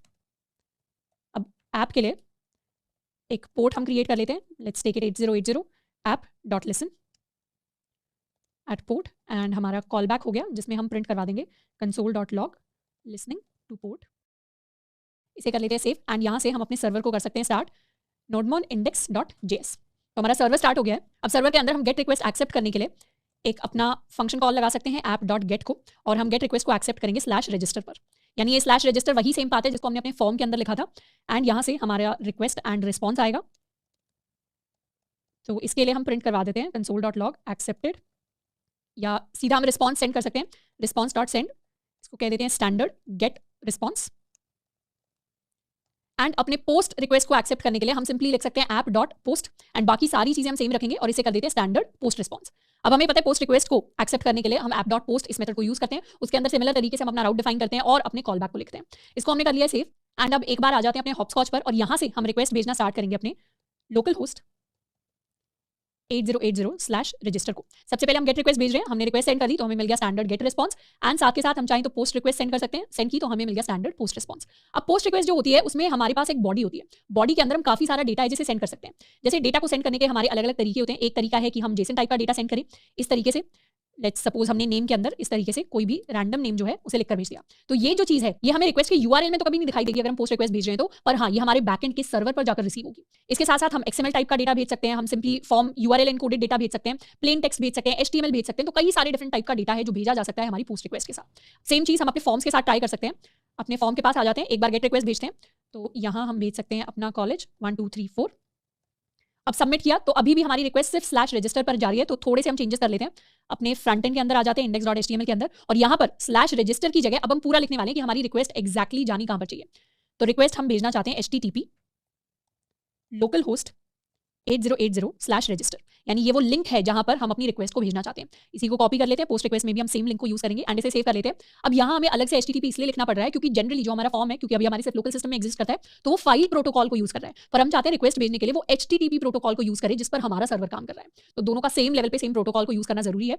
अब index.js के अंदर आ जाते हैं और वापस से अपने फॉर्म के पास आ जाते हैं। यहाँ से 1 2 इसे रिफ्रेश कर लेते हैं, हम लिख देंगे अपना कॉलेज एंड 1 2 3 4 सबमिट किया, गेट रिक्वेस्ट गई, हमारे पास क्या आ गया स्टैंडर्ड गेट रिस्पॉन्स। उसी तरीके से इसे रिफ्रेश कर लेते हैं, पोस्ट रिक्वेस्ट ट्राई करते हैं, अपना कॉलेज 1 2 3 4 सबमिट किया, हमारे पास आ गया स्टैंडर्ड पोस्ट रिस्पॉन्स। यानी हमारा जो सर्वर है हमारे फ्रंट एंड से HTML से जो रिक्वेस्ट जा रही है उसे तो एक्सेप्ट कर रहा है, रिक्वेस्ट हमारी एक्सेप्ट हो रही है, उस हिसाब से रिस्पॉन्स भी जा रहा है। अब बात करते हैं कि पोस्ट के अंदर हम अपनी रिक्वेस्ट की बॉडी को कैसे एक्सेस कर सकते हैं। यानी जब हम ये फॉर्म का डेटा भेज रहे हैं, अब ये फॉर्म का डेटा गेट रिक्वेस्ट में तो क्वेरी स्ट्रिंग के थ्रू एक्सेप्ट हो जाता है। जैसे यहाँ पर अपनी गेट रिक्वेस्ट के अंदर जाते हैं और यहाँ पर हमें पता है कि हमारी जो फॉर्म का डेटा है वो रिक्वेस्ट डॉट क्वेरी के अंदर हमारे पास आ रहा होता है। तो इसे हम डीकंस्ट्रक्ट कर सकते हैं in the form of an object. तो लेट इस डेटा से हम अपना यूजर निकाल लेंगे और साथ के साथ पासवर्ड निकाल लेंगे equal to request dot query, और हम रिस्पॉन्स भेज सकते हैं स्टैंडर्ड गेट रिस्पॉन्स और साथ में वेलकम, और हम अपने यूजर का नाम वापस भेज सकते हैं, जो भी हमारा यूजर है उसे वेलकम कर देंगे। इस तरीके का एक रिस्पॉन्स है जो वापस जाएगा हमारी गेट रिक्वेस्ट से। तो गेट रिक्वेस्ट के अंदर हमें पता है क्वेरी स्ट्रिंग से हमारा डेटा आ रहा है, तो रिक्वेस्ट डॉट क्वेरी करके उस डेटा को हम निकाल सकते हैं और उसी डेटा को हम किसी भी काम के लिए यूज कर सकते हैं। तो हम रिस्पॉन्स के लिए यूज कर रहे हैं। सेव कर लिया, रिफ्रेश कर लिया, गेट रिक्वेस्ट ट्राई करते हैं, अपना कॉलेज लिखा यूजर नेम में, पासवर्ड में हम कुछ भी लिख सकते हैं, सबमिट किया तो यहाँ आ गया स्टैंडर्ड गेट रिस्पॉन्स वेलकम अपना कॉलेज। तो जो डेटा हमने भेजा था वही हमारे काम आया और उसी से हमारे पास एक रिस्पॉन्स आया।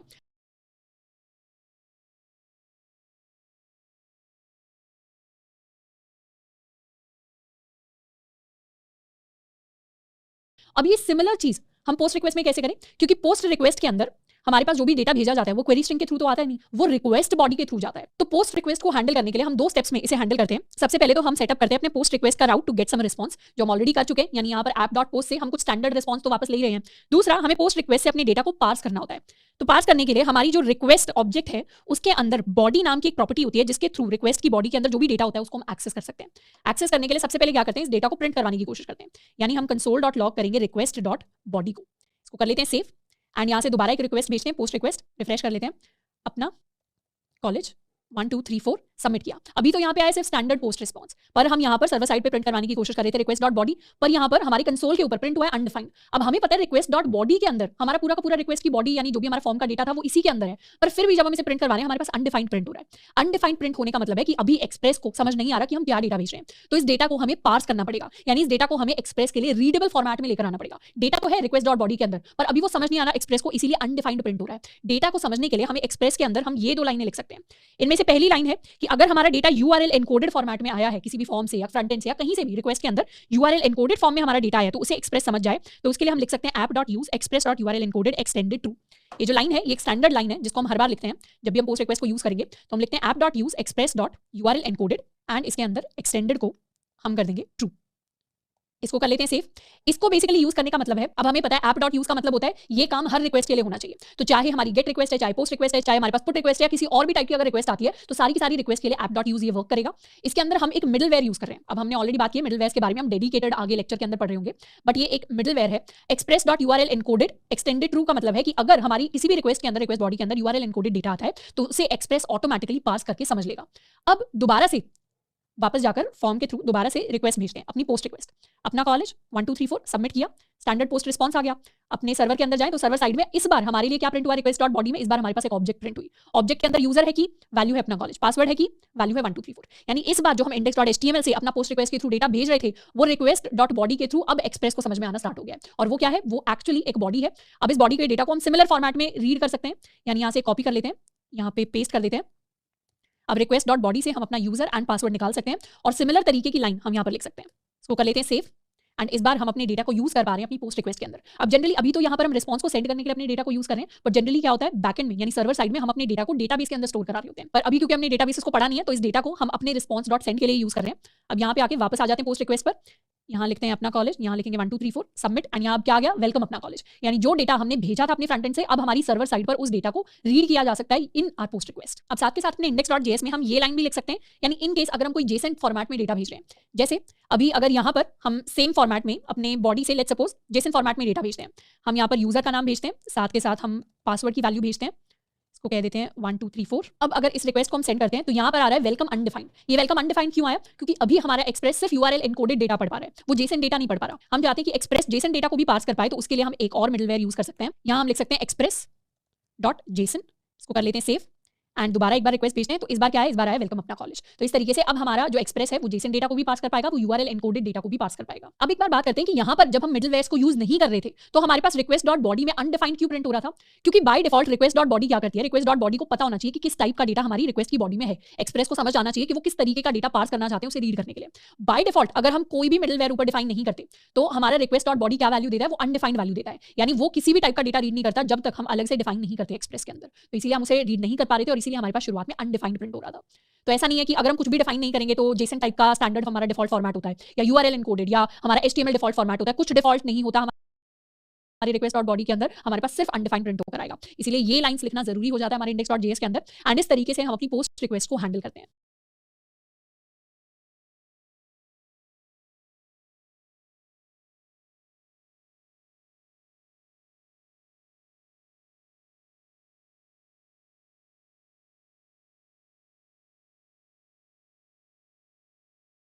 नेक्स्ट हम दोबारा से रीविजिट करने वाले हैं जावास्क्रिप्ट को ऊप्स के कॉन्सेप्ट को पढ़ने के लिए।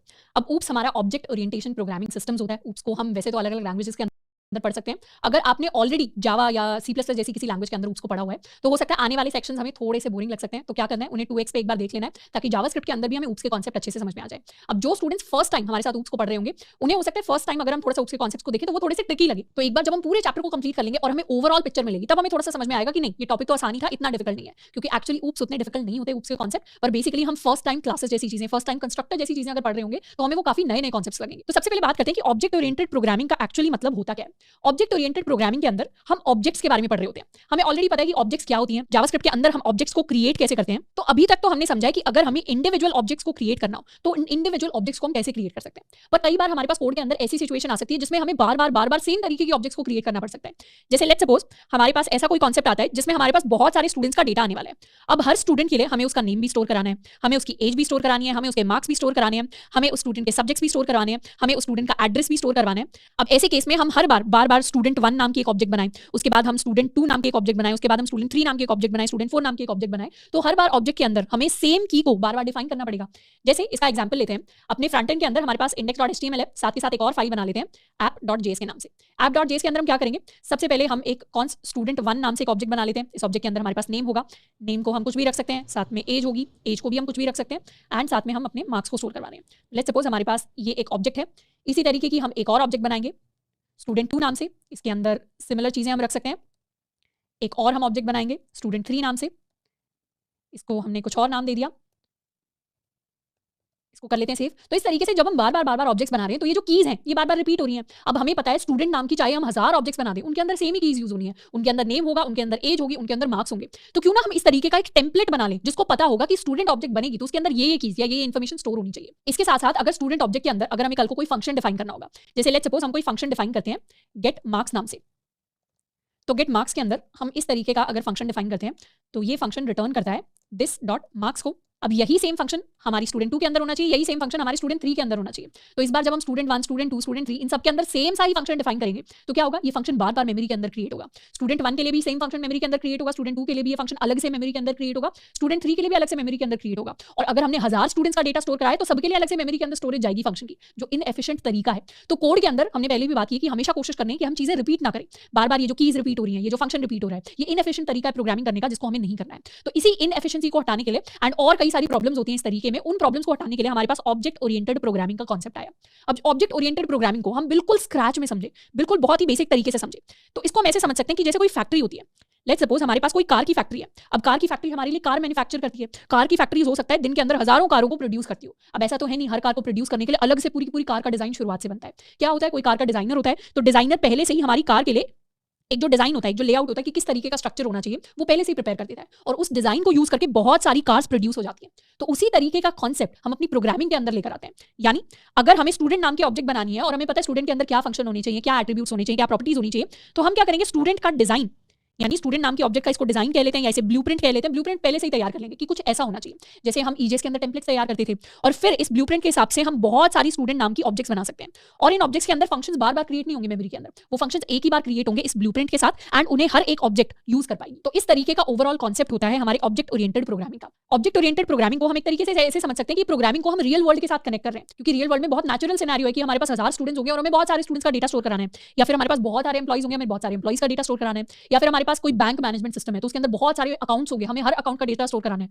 तो हर अकाउंट के अंदर अकाउंट नंबर होना चाहिए, अकाउंट का पासवर्ड होना चाहिए, डेबिट कार्ड की इन्फॉर्मेशन होनी चाहिए, क्रेडिट कार्ड की इन्फॉर्मेशन होनी चाहिए। ये सारी की सारी इन्फॉर्मेशन हर अकाउंट में हम अलग से डिफाइन करें, हर अकाउंट में डेबिट का क्रेडिट का अलग से फंक्शन बनाए हर ऑब्जेक्ट के साथ। तो उससे बेटर है हम एक ब्लूप्रिंट टाइप चीज बना ले। अब ये जो ब्लूप्रिंट होता है जिसको हम क्रिएट करते हैं, इसको हम कहते हैं क्लास। तो बेसिकली ऊप्स के अंदर हम क्लासेस समझेंगे और कैसे क्लासेस से ऑब्जेक्ट्स बनती हैं हम उसको समझेंगे। अभी क्लास का कॉन्सेप्ट कैसे आता है, जैसे हमारे पास रियल लाइफ क्लासेस होती हैं, हम अपनी स्कूल की क्लास इमेजिन कर सकते हैं, हम अपनी कॉलेज की क्लास इमेजिन कर सकते हैं। तो हमारी क्लास के अंदर बहुत सारे स्टूडेंट्स होते हैं, हर स्टूडेंट के पास कुछ सिमिलर टाइप की इन्फॉर्मेशन होती है। जैसे हर स्टूडेंट, किसी भी स्टूडेंट का हम एग्जांपल ले लें, हर स्टूडेंट के पास नेम होगा, हर स्टूडेंट के पास उनकी एज होगी, हर स्टूडेंट के पास कुछ ना कुछ मार्क्स की इन्फॉर्मेशन होगी, हर स्टूडेंट के पास कुछ स्पेसिफिक सब्जेक्ट्स होंगे। तो इस तरीके की इन्फॉर्मेशन स्टूडेंट के लिए भी स्टोर होगी, इसके लिए भी, इसके लिए भी, इसके लिए भी, इसके लिए भी। तो हम ऐसा करते हैं कि सारी की सारी चीजों को हम एक ही जगह ग्रुप कर देते हैं, एक ही जगह उन्हें कंबाइन कर देते हैं और कंबाइन उनके लिए ब्लूप्रिंट बना लेते हैं कि इस क्लास के अंदर जो भी बच्चा होगा उसके पास ये सारी की सारी इन्फॉर्मेशन होगी। तो यहाँ से हमारा क्लासेस का कॉन्सेप्ट निकल कर आता है ऊप्स के लिए। तो बेसिकली ऊप्स कोई अलग से टेक्नोलॉजी नहीं है, ऊप्स हम चाहें तो अलग अलग लैंग्वेजेस के अंदर सीख सकते हैं। अब यहाँ पर हम जावास्क्रिप्ट को यूज करके ऊप्स को थोड़ा सा टच करने वाले हैं, उतना ऊप्स जितना हमारे लिए डेवलपमेंट के लिए जरूरी है। तो ऊप्स का बेसिक काम होता है टू स्ट्रक्चर आवर कोड, यानी हमारा कोड किस तरीके से डिफाइन होना चाहिए। कहने को तो हम अपने कोड के अंदर इसी तरीके से अलग अलग ऑब्जेक्ट्स को क्रिएट कर सकते हैं, उसमें कोई परेशानी नहीं होगी, ये करेंगे तो भी कोई एरर नहीं आएगा। पर यहाँ पर बात ये नहीं है कि हम सही सिंटैक्स वाइज लिख रहे हैं, यहाँ पर ऊप्स के अंदर हम बात करें कि हम प्रॉपर स्ट्रक्चर के साथ कोड क्रिएट कर रहे हैं, यानी सही तरीका, अच्छा तरीका कोड को लिखने का। तो ऊप्स के अंदर हम कई सारे सब टॉपिक्स डिस्कस कर रहे होंगे, जैसे हमारे प्रोटोटाइप्स हो गए, जैसे हमारा न्यू ऑपरेटर हो गया, जैसे हमारे कंस्ट्रक्टर्स हो गए, हमारी क्लासेस हो गई एंड हमारे एक्सटेंड एंड सुपर वाले कीवर्ड हो गए। तो इन कॉन्सेप्ट्स को देखकर घबराना नहीं है, एक एक करके बहुत ही सिंपल तरीके से हम इन कॉन्सेप्ट्स को पढ़ने वाले हैं।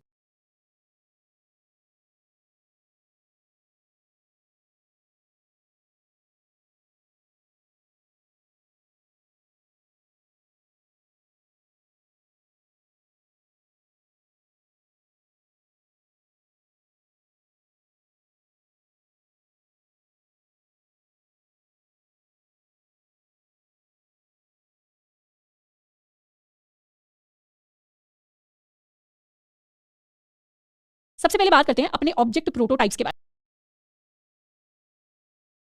में। तो प्रोटोटाइप्स को देखने से पहले हमें काफी इंटरेस्टिंग चीज देखने वाले हैं। अपने कंसोल विंडो के अंदर लेट्स सपोज हम एक अपना एरे क्रिएट करते हैं। इस एरे को अगर हम एंटर करके प्रिंट करवाएं तो इस एरे को जब हम एक्सपैंड करेंगे तो हमें ये दिखाई दे रहा है कि 0 इंडेक्स है या 0 की कह सकते हैं इस ऑब्जेक्ट के लिए, क्योंकि इंटरनली जावास्क्रिप्ट के अंदर एरे भी होते हैं, जावास्क्रिप्ट के अंदर एरे भी ऑब्जेक्ट्स ही होते हैं। तो ये हमारी एरे ऑब्जेक्ट है जिसके अंदर 0 वाली की पर 1 है, 1 वाली की पर 2 है, 2 वाली की पर 3 है। तो बेसिकली इंडेक्स पर जो वैल्यू है वो दिखा दी। साथ के साथ इसके अंदर एक लेंथ नाम की प्रॉपर्टी है जिसके अंदर 3 स्टोर हुआ है। पर हर बार जब भी हम एरे को प्रिंट करवाते हैं हमारे पास ये प्रोटोटाइप नाम की एक चीज आती है। प्रोटोटाइप के अंदर अगर हम देखें तो प्रोटोटाइप के अंदर हमें कॉन्कैट नाम का एक फंक्शन दिखाई देगा। हम और आगे चले जाएं तो हमें इंडेक्स ऑफ नाम का फंक्शन दिखाई देगा, हमें इंक्लूड्स नाम का फंक्शन दिखाई देगा, फॉर ईच नाम का फंक्शन दिखाई देगा, हमें पॉप नाम का फंक्शन दिखाई देगा, हमें पुश नाम का फंक्शन दिखाई देगा। तो ये जो फंक्शंस होते हैं वो हमें एरे के अंदर डायरेक्टली दिखाई नहीं दे रहे ऑब्जेक्ट के अंदर, वो एक प्रोटोटाइप नाम की चीज है, उसके अंदर सारे के सारे फंक्शंस हमें दिखाई दे रहे हैं। अब ये प्रोटोटाइप क्या होता है? ऑब्जेक्ट प्रोटोटाइप्स जावास्क्रिप्ट के अंदर एक मैकेनिज्म होते हैं by which JavaScript objects inherit features from one another. यानी एरे के अंदर जितनी भी प्रॉपर्टीज होनी चाहिए, एरे के अंदर एक पुश का फंक्शन होना चाहिए, एक पॉप का फंक्शन होना चाहिए, एक इंक्लूड्स का, इंडेक्स ऑफ का फंक्शन होना चाहिए, सारे फंक्शन हमने कहीं ना कहीं यूज करके देख रखे हैं।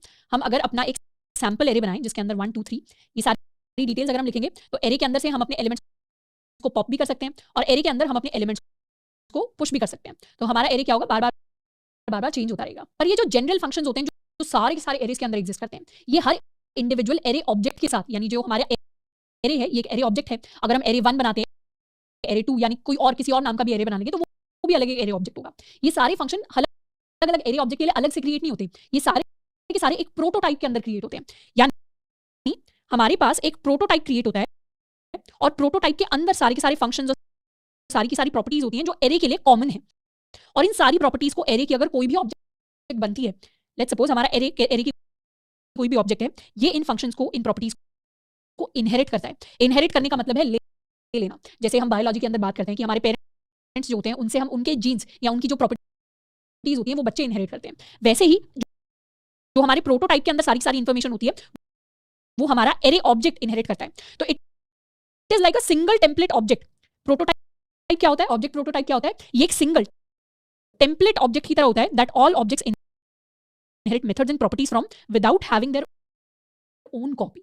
यानी ये जो एरे है इसके पास पॉप फंक्शन की अपनी कॉपी नहीं है, इसे नहीं पता पॉप फंक्शन क्या है, पर इसके पास प्रोटोटाइप है जिसे पता है पॉप फंक्शन क्या है, जिसे पता है पुश फंक्शन क्या है, और ये क्या करता है, डायरेक्टली उसी पुश एंड उसी पॉप फंक्शन को यूज करता है।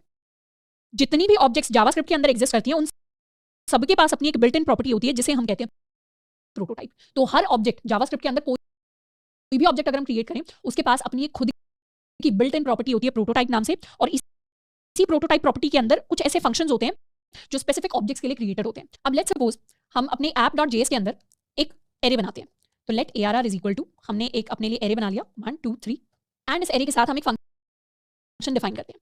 लेट्स सपोज हमने अपने फंक्शन को नाम दे दिया से हेलो। तो से हेलो वाला फंक्शन क्या करेगा, से हेलो वाले फंक्शन में हम console.log करके प्रिंट करवा रहे हैं हेलो आई एम ARR। तो इस तरीके से हमारा फंक्शन क्रिएट हो गया। अब जब भी हम एरे के अंदर जैसे नॉर्मली फंक्शन को क्रिएट करते थे, एरे के अंदर हम पुश कर सकते हैं किसी भी वैल्यू को, तो हमने 4 को पुश कर दिया, index.html से इसे कनेक्ट कर लेते हैं, तो यहाँ पर हमारा स्क्रिप्ट टैग आ जाएगा, सोर्स में हम लिख देंगे app.js सेव एंड रिफ्रेश। अब अगर एरे के अंदर हमने पुश कर दी वैल्यू 4 और इस बार हम अपने एरे को प्रिंट करवाएं तो उसके अंदर हमारे पास 4 वैल्यू आ गई, पर साथ के साथ हमारे एरे के अंदर एक अलग से फंक्शन आ रहा है से हेलो नाम से। और एरे के अंदर जैसे हम इस पुश फंक्शन को यूज कर रहे थे वैसे ही हम अपने से हेलो फंक्शन को यूज कर सकते हैं, इसे हम कॉल लगा सकते हैं, कॉल लगाई तो हमारे पास हेलो प्रिंट हो गया। अब ये जो से हेलो वाला फंक्शन है ये एरे के अंदर बाहर की तरफ आ रहा है, ये प्रोटोटाइप का पार्ट नहीं है, प्रोटोटाइप के अंदर तो अलग ही फंक्शन है। प्रोटोटाइप के अंदर जो फंक्शन है वो सारे के सारे एरेस के अंदर एग्जिस्ट करेंगे। अगर हम app.js के अंदर जाकर एक और अपना एरे बना लेते हैं एरे 2 नाम से, तो इस एरे 2 के अंदर भी सेम फंक्शंस होंगे। जैसे एरे 2 के अंदर भी, एरे 2 को अगर हम प्रिंट करवाएं तो इसके अंदर भी प्रोटोटाइप के अंदर सेम फंक्शंस होंगे, और हम अपने एरे को प्रिंट करवाएं तो एरे के अंदर भी प्रोटोटाइप के अंदर सेम फंक्शंस होंगे। पर क्योंकि एरे के अंदर हमने अलग से एक नया फंक्शन क्रिएट किया तो इसके अंदर एक से हेलो नाम का फंक्शन हो गया। ये से हेलो फंक्शन क्योंकि प्रोटोटाइप के अंदर नहीं है तो इसीलिए ये हमारे एरे 2 के अंदर भी क्रिएट नहीं हो रहा। अब जैसे लेट्स सपोज हर एरे के लिए हम चाहते हैं कि उसके पास से हेलो फंक्शन होना चाहिए, तो हमने एरे के लिए तो से हेलो लिख दिया। अब हम दोबारा से अगर कोई एरे 2 बनाते हैं तो दोबारा से उसके लिए हमें से हेलो लिखना पड़ेगा। इस तरीके से इस वैल्यू को हमें कॉपी करना पड़ेगा और एरे 2.sehello हमें क्रिएट करना पड़ेगा, तभी जाकर हम एरे 2 के लिए से हेलो को यूज कर पाएंगे। अब इस तरीके से तो हम जितने भी एरेज बनाते हैं, यानी अगर हमें हजारों लाखों एरेज बनाने हैं तो उन सबके लिए हमें अलग से बैठकर से हेलो को डिफाइन करना पड़ेगा। ये काफी इनएफिशिएंट तरीका है अगर हम कुछ ऐसी बेसिक प्रॉपर्टीज की बात कर रहे हैं जो एरेज के पास होनी चाहिए, जैसे पुश करने का, पॉप करने का, इंक्लूड या इंडेक्स ऑफ, इस तरीके के अगर हमारे पास फंक्शन होने चाहिए जो हर एक एरे के लिए एक्सेसिबल होनी चाहिए, तो इनको अलग अलग तरीके से अलग अलग बार अपने एरेज के साथ डिफाइन करने से बेटर है कि हम इन्हें एक सिंगल जगह डिफाइन कर दें और फिर ये जितने भी एरे के ऑब्जेक्ट्स बने उन सबके पास चले जाएं। तो वो सिंगल जगह जो होती है इन फंक्शंस को डिफाइन करने की, वही प्रोटोटाइप होती है। तो जो फंक्शन सारे के सारे एरेज के साथ होने चाहिए उन्हें हम एरे प्रोटोटाइप में डिफाइन कर देते हैं, जो फंक्शन सारी की सारी स्ट्रिंग्स के पास होने चाहिए उन्हें हम स्ट्रिंग प्रोटोटाइप के साथ डिफाइन कर देते हैं। तो ये हमारा बेसिक काम होता है प्रोटोटाइप्स का। अब प्रोटोटाइप्स को हम एक्सेस भी कर सकते हैं। प्रोटोटाइप्स को एक्सेस करने के लिए या तो अगर किसी स्पेसिफिक ऑब्जेक्ट के लिए, जैसे अगर हमारे पास कोई एरे है उसके लिए अगर हम अपनी प्रोटोटाइप प्रॉपर्टी को एक्सेस करें तो हम लिख सकते हैं dot underscore underscore proto and दोबारा से अंडरस्कोर अंडरस्कोर। तो ये क्या करेगा, प्रोटो जो हमारी प्रोटोटाइप एक ऑब्जेक्ट होती है, जो हमारा ऑब्जेक्ट प्रोटोटाइप होता है, उसका हर एक एरे के अंदर एक रेफरेंस बनता है। रेफरेंस यानी जो उस एक्चुअल प्रोटोटाइप ऑब्जेक्ट को पॉइंट कर रहा है। इसको हम ऐसे इमेजिन कर सकते हैं कि हमारे पास एक ऑब्जेक्ट क्रिएट हुई प्रोटोटाइप के नाम से। इस प्रोटोटाइप ऑब्जेक्ट के अंदर हमारे पास कुछ मेथड्स हैं और कुछ प्रॉपर्टीज हैं। अब जब हम अपना कोई भी एरे बनाएंगे तो एरे के अंदर एक डॉट प्रोटो नाम से अलग प्रॉपर्टी होगी जो प्रॉपर्टी इसकी तरफ पॉइंट कर रही है यानी इसे रेफर कर रही है, रेफरेंस कर रही है। तो हम प्रिंट करवा सकते हैं, इसे क्लियर कर लेते हैं। हम अपने एरे के लिए प्रिंट करवा सकते हैं underscore underscore proto underscore underscore. तो ये क्या आ गई, हमारे पास हमारी जो प्रोटो प्रॉपर्टी है जिसके अंदर सारे के सारे एरे रिलेटेड फंक्शंस हैं, ये हमारे लिए प्रिंट होकर आ जाएंगे। अब लेट्स सपोज कल को हमें पुश फंक्शन की डेफिनेशन चेंज करनी है, तो सिंपली हम लिख सकते हैं कि हमारे एरे के लिए पुश फंक्शन की क्या डेफिनेशन होनी चाहिए, underscore underscore dot push is equal to, push के अंदर कोई नंबर आएगा n, एंड इसके लिए हम कंसोल डॉट लॉग करवाना चाह रहे हैं पुशिंग नंबर n। तो ये हमारी हमने पुश के लिए डेफिनेशन चेंज कर दी। और कल को अगर हम एरे डॉट पुश के अंदर 3 वैल्यू को पुश करने की कोशिश करेंगे तो उस केस में हमारे पास प्रिंट होकर आएगा पुशिंग नंबर 3, यानी जो हमने नया फंक्शन पुश के नाम से डिफाइन किया था अब हमारी एरे डॉट पुश की डेफिनेशन ही चेंज हो गई। और एरे को अगर हम प्रिंट करवाएं तो उसके अंदर प्रिंट होकर आ रहा है 1 2 3, यानी एक्चुअल जो प्रोटोटाइप का पुश फंक्शन था वो तो ऐड कर देता वैल्यू, पर ये वाला फंक्शन वैल्यू ऐड नहीं करता, सिर्फ वैल्यू को पुश कर रहे हैं, ये प्रिंट करवा देता है। जैसे अगर हम एरे डॉट पुश 5 कर दें और दोबारा अपने एरे को प्रिंट करवाएं तो हमारे एरे के अंदर 5 ऐड होकर नहीं आया, पर पुश फंक्शन ने क्या किया, सिर्फ ये वैल्यू जो है, ये स्ट्रिंग जो है उसको प्रिंट करवा दिया। तो हम चाहें तो प्रोटो को एक्सेस कर सकते हैं और अपनी स्पेसिफिक ऑब्जेक्ट के लिए उसकी डेफिनेशन को भी चेंज कर सकते हैं। तो यहां से तो हम स्पेसिफिक ऑब्जेक्ट के लिए प्रोटो की रेफरेंस ऑब्जेक्ट को एक्सेस करते हैं, पर इसके अलावा हम प्रोटोटाइप की एक्चुअल ऑब्जेक्ट को भी एक्सेस कर सकते हैं। ये प्रोटो तो क्या है, इसको हम एक कॉपी की तरह समझ सकते हैं, पर ये क्या है, ये हमारी एक्चुअल ऑब्जेक्ट है। एक्चुअल ऑब्जेक्ट को एक्सेस करने के लिए हम लिखते हैं अपने डेटा टाइप यानी एरे डॉट प्रोटोटाइप, या फिर स्ट्रिंग के लिए एक्सेस करना है तो स्ट्रिंग डॉट प्रोटोटाइप। तो यहां अगर हमने लिख दिया एरे डॉट प्रोटोटाइप तो इस तरीके से हमारी एक्चुअल प्रोटोटाइप ऑब्जेक्ट आ जाएगी एरे के लिए। और हम स्ट्रिंग का प्रोटोटाइप चेक करना चाहते हैं तो ये हमारी स्ट्रिंग के लिए प्रोटोटाइप ऑब्जेक्ट आ जाएगी जिसके अंदर स्ट्रिंग रिलेटेड सारी के सारी मेथड्स हैं।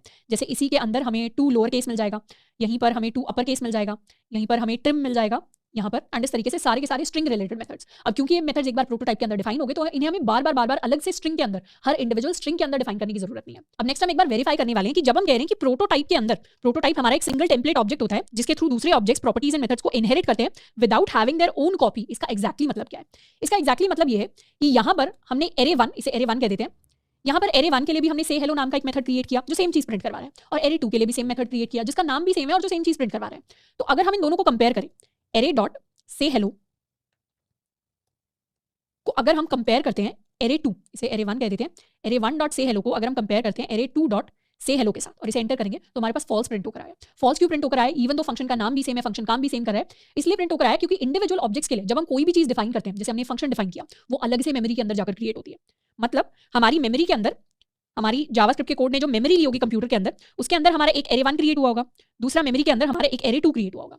एरे 1 के अंदर से हेलो नाम के फंक्शन ने अलग से एक जगह ली होगी और एरे 2 के अंदर दोबारा से हेलो क्रिएट हुआ और उसने अलग से जगह लिया, पर प्रोटोटाइप्स के अंदर अलग से जगह नहीं ली जाती। ये तो क्या हुआ, एरे 1 ने भी से हेलो की अपनी कॉपी बनाई, एरे 2 ने भी से हेलो की अपनी कॉपी बनाई, पर प्रोटोटाइप्स को यूज करके ऑब्जेक्ट्स अपनी खुद की कॉपीज नहीं बनाते। जैसे लेट्स सपोज अगर हमने लिख दिया एबीसी, ये हमारी कोई स्ट्रिंग है, इसके लिए अगर हम 2 अपर केस इस फंक्शन को कंपेयर करें किसी दूसरी स्ट्रिंग XYZ के लिए डॉट 2 अपर केस और एंटर किया तो क्या बता रहा है, यहाँ पर ट्रिपल इक्वल टू बता रहा है कि ये जो हमारा 2 अपर केस एंड ये जो दूसरा 2 अपर केस है ये दोनों इक्वल हैं, यानी दोनों सेम चीज को रेफरेंस कर रहे हैं।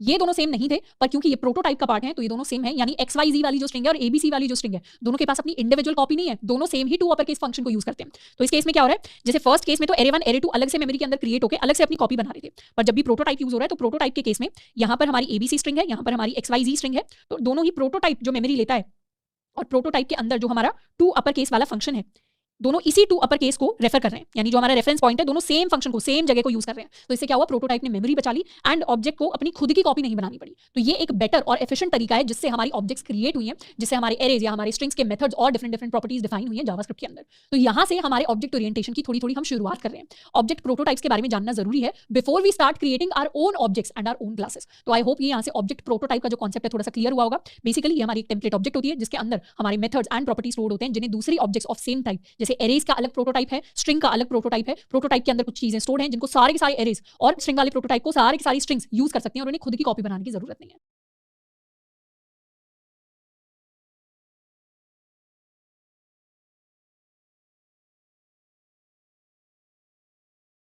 नेक्स्ट हम बात करने वाले हैं फैक्ट्री फंक्शंस के बारे में। फैक्ट्री फंक्शंस हमारे नॉर्मल फंक्शंस ही होते हैं, पर इन फंक्शंस को हम यूज करते हैं ऑब्जेक्ट्स को क्रिएट करने के लिए। अब एज सच फैक्ट्री फंक्शंस को हम इतना ज्यादा यूज नहीं करते, पर एक फैक्ट्री फंक्शन को हम एक बार लिखकर देखेंगे ताकि हम समझ पाएं कि फैक्ट्री फंक्शन की डिसएडवांटेज क्या होती है और हमें क्लासेस एंड कंस्ट्रक्टर्स की एक्चुअली जरूरत क्यों पड़ती है। तो फैक्ट्री फंक्शंस को हम समझ सकते हैं कि एक ऑब्जेक्ट को बनाने के लिए कोई भी फंक्शन है। हम एक नॉर्मल फंक्शन बना लेते हैं, इस नॉर्मल फंक्शन को हम नाम देते हैं पर्सन मेकर। यानी ये नाम से क्लियर हो रहा है, ये फंक्शन क्या करेगा, पर्सन बनाएगा, यानी पर्सन नाम की ऑब्जेक्ट्स को बनाएगा। अब लेट्स सपोज पर्सन है हमारा, कोई भी पर्सन है, पर्सन यानी व्यक्ति। हर व्यक्ति के पास दो इन्फॉर्मेशन तो होगी, एक उसका कुछ नाम होगा एंड एक उसकी कुछ एज होगी। तो हर जो भी पर्सन नाम की ऑब्जेक्ट होगी उसके पास अपना नेम एंड एज दोनों चीजें होनी चाहिए। तो फंक्शन पर्सन मेकर क्या करता है, ये दो वेरिएबल्स लेता है, नेम एंड एज, और इन दोनों के बेसिस पर एक ऑब्जेक्ट बनाता है। उस ऑब्जेक्ट को नाम हम दे सकते हैं कॉन्स्टेंट पर्सन, एंड इस पर्सन ऑब्जेक्ट के अंदर हम नेम की रख लेते हैं, इसी को हम वैल्यू रखेंगे, एज की रख लेते हैं और इसी को हम वैल्यू रखेंगे, और लास्ट में ये फंक्शन रिटर्न कर देता है हमारे पर्सन को। साथ के साथ लेट्स सपोज हर एक पर्सन के पास अपना एक फंक्शन है कि हर पर्सन बात कर सकता है, दे कैन ऑल टॉक, और टॉक फंक्शन के अंदर हम कुछ प्रिंट करवा सकते हैं। तो हर पर्सन जो ऑब्जेक्ट है उसके पास अपना एक टॉक नाम का मेथड है जिसके अंदर हम प्रिंट करवा सकते हैं बेसिकली, या यहाँ पर इसे सिंपली क्रिएट कर लेते हैं, जिसके अंदर हम कंसोल डॉट लॉग करवाते हैं high my name is, and यहाँ से रेफर कर लेंगे हम दिस डॉट नेम को, इसको कर लेते हैं सेव। तो ये हमारा पर्सन नाम की ऑब्जेक्ट हो गई, और ये पर्सन मेकर फंक्शन क्या कर रहा है, ये हमारे इस पर्सन नाम के ऑब्जेक्ट को रिटर्न कर रहा है। अब क्योंकि ये पर्सन को मेक कर रहा है, जहां भी चीजें बनती हैं उसे हम फैक्ट्री कह देते हैं, तो इसीलिए इस फंक्शन को हम एक फैक्ट्री फंक्शन कह सकते हैं। एज सच फैक्ट्री फंक्शन हम यूज नहीं करते, बस ऐसे ही हमने एक नाम दे दिया, एज सच कुछ ऐसे अलग से खास प्रॉपर्टी नहीं होती फैक्ट्री फंक्शन की। तो ये हमारा फैक्ट्री फंक्शन बन गया। इससे अगर हमें पर्सन अब क्रिएट करने हैं तो लेट P1 हमारा पर्सन 1, इसको हम क्रिएट कर सकते हैं, इज इक्वल टू हम अपना पर्सन मेकर फंक्शन कॉल करेंगे, अपना पर्सन मेकर फंक्शन हम कॉल करेंगे, और इसके अंदर हम कुछ भी नाम पास कर देंगे, साथ में हम एज पास कर सकते हैं। तो हमारा पर्सन 1 क्रिएट हो गया। अब हम चाहें तो पर्सन 1 को प्रिंट करवा सकते हैं। पर्सन 1 के अंदर क्या है, उसकी अपनी एज है, उसका अपना नेम है, एंड साथ के साथ हर पर्सन के पास उसका अपना टॉक फंक्शन है। हम चाहें तो P1 को कह सकते हैं टॉक, तो P1 क्या करेगा, टॉक करेगा और बता देगा हमें अपना नेम। उसी तरीके से हम एक पर्सन 2 भी क्रिएट कर सकते हैं। पर्सन 2 को क्रिएट करने के लिए हम एक दूसरा नाम दे सकते हैं, एंटर किया, और P2 को हम प्रिंट करवा सकते हैं, और P2 के लिए भी हम कॉल कर सकते हैं टॉक को, तो hi my name is ewe.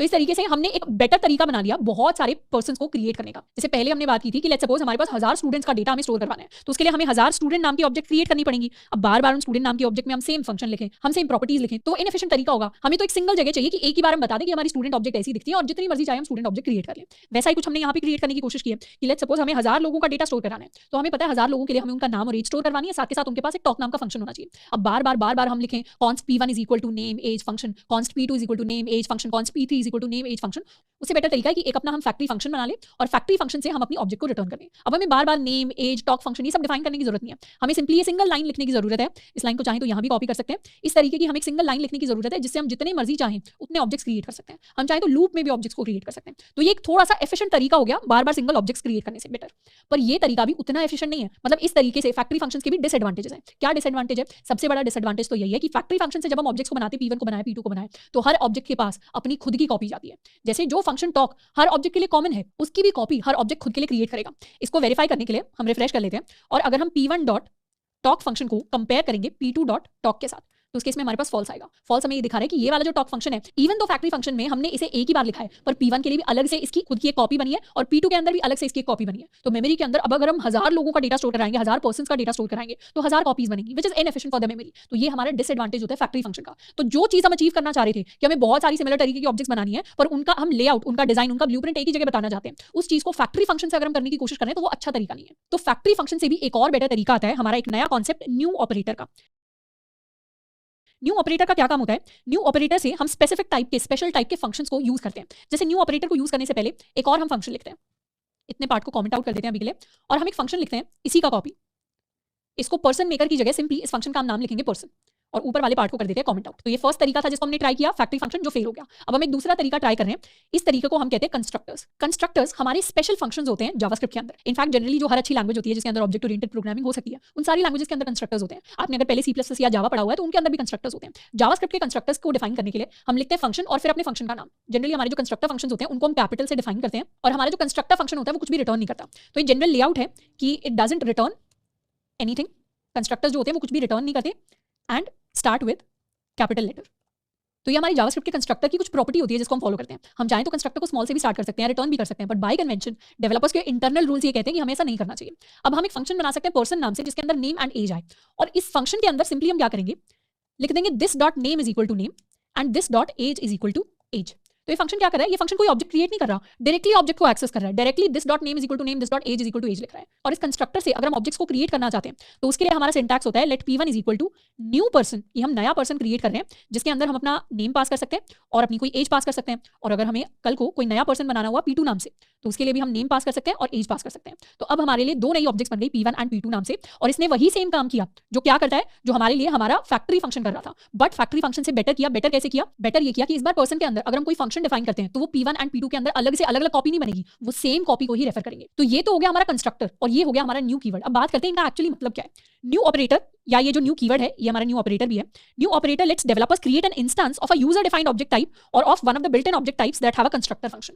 यानी हमारे पास अगर हम कोई ऑब्जेक्ट क्रिएट करना चाहते हैं और उस ऑब्जेक्ट को क्रिएट करने के लिए हमने ऑलरेडी एक कंस्ट्रक्टर बनाया हुआ है, जैसे हम एक पर्सन ऑब्जेक्ट को क्रिएट करना चाहते हैं जिसको क्रिएट करने के लिए हमने ऑलरेडी एक कंस्ट्रक्टर बना दिया जो पर्सन ऑब्जेक्ट को क्रिएट करता है, ये सिंटैक्स है कंस्ट्रक्टर का।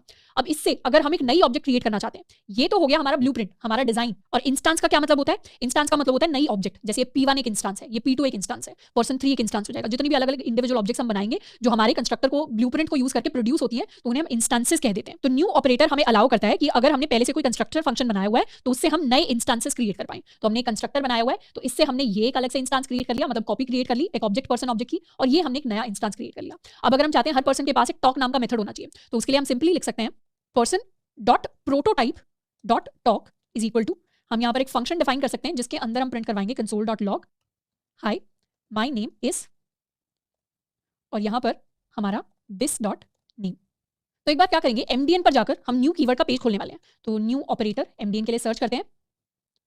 तो न्यू ऑपरेटर क्या करता है, न्यू ऑपरेटर वही काम करता है जिसको अभी हमने डिस्कस किया। इसको लिखने का फॉर्मेट क्या होता है, लिखने के फॉर्मेट में हम सबसे पहले अपना कंस्ट्रक्टर बनाते हैं और उसके बाद इस तरीके से अपनी नई किसी ऑब्जेक्ट को क्रिएट करते हैं। अब न्यू कीवर्ड के कुछ कुछ चीजें होती हैं, जैसे when a function is called with the new keyword the function will be used as a constructor.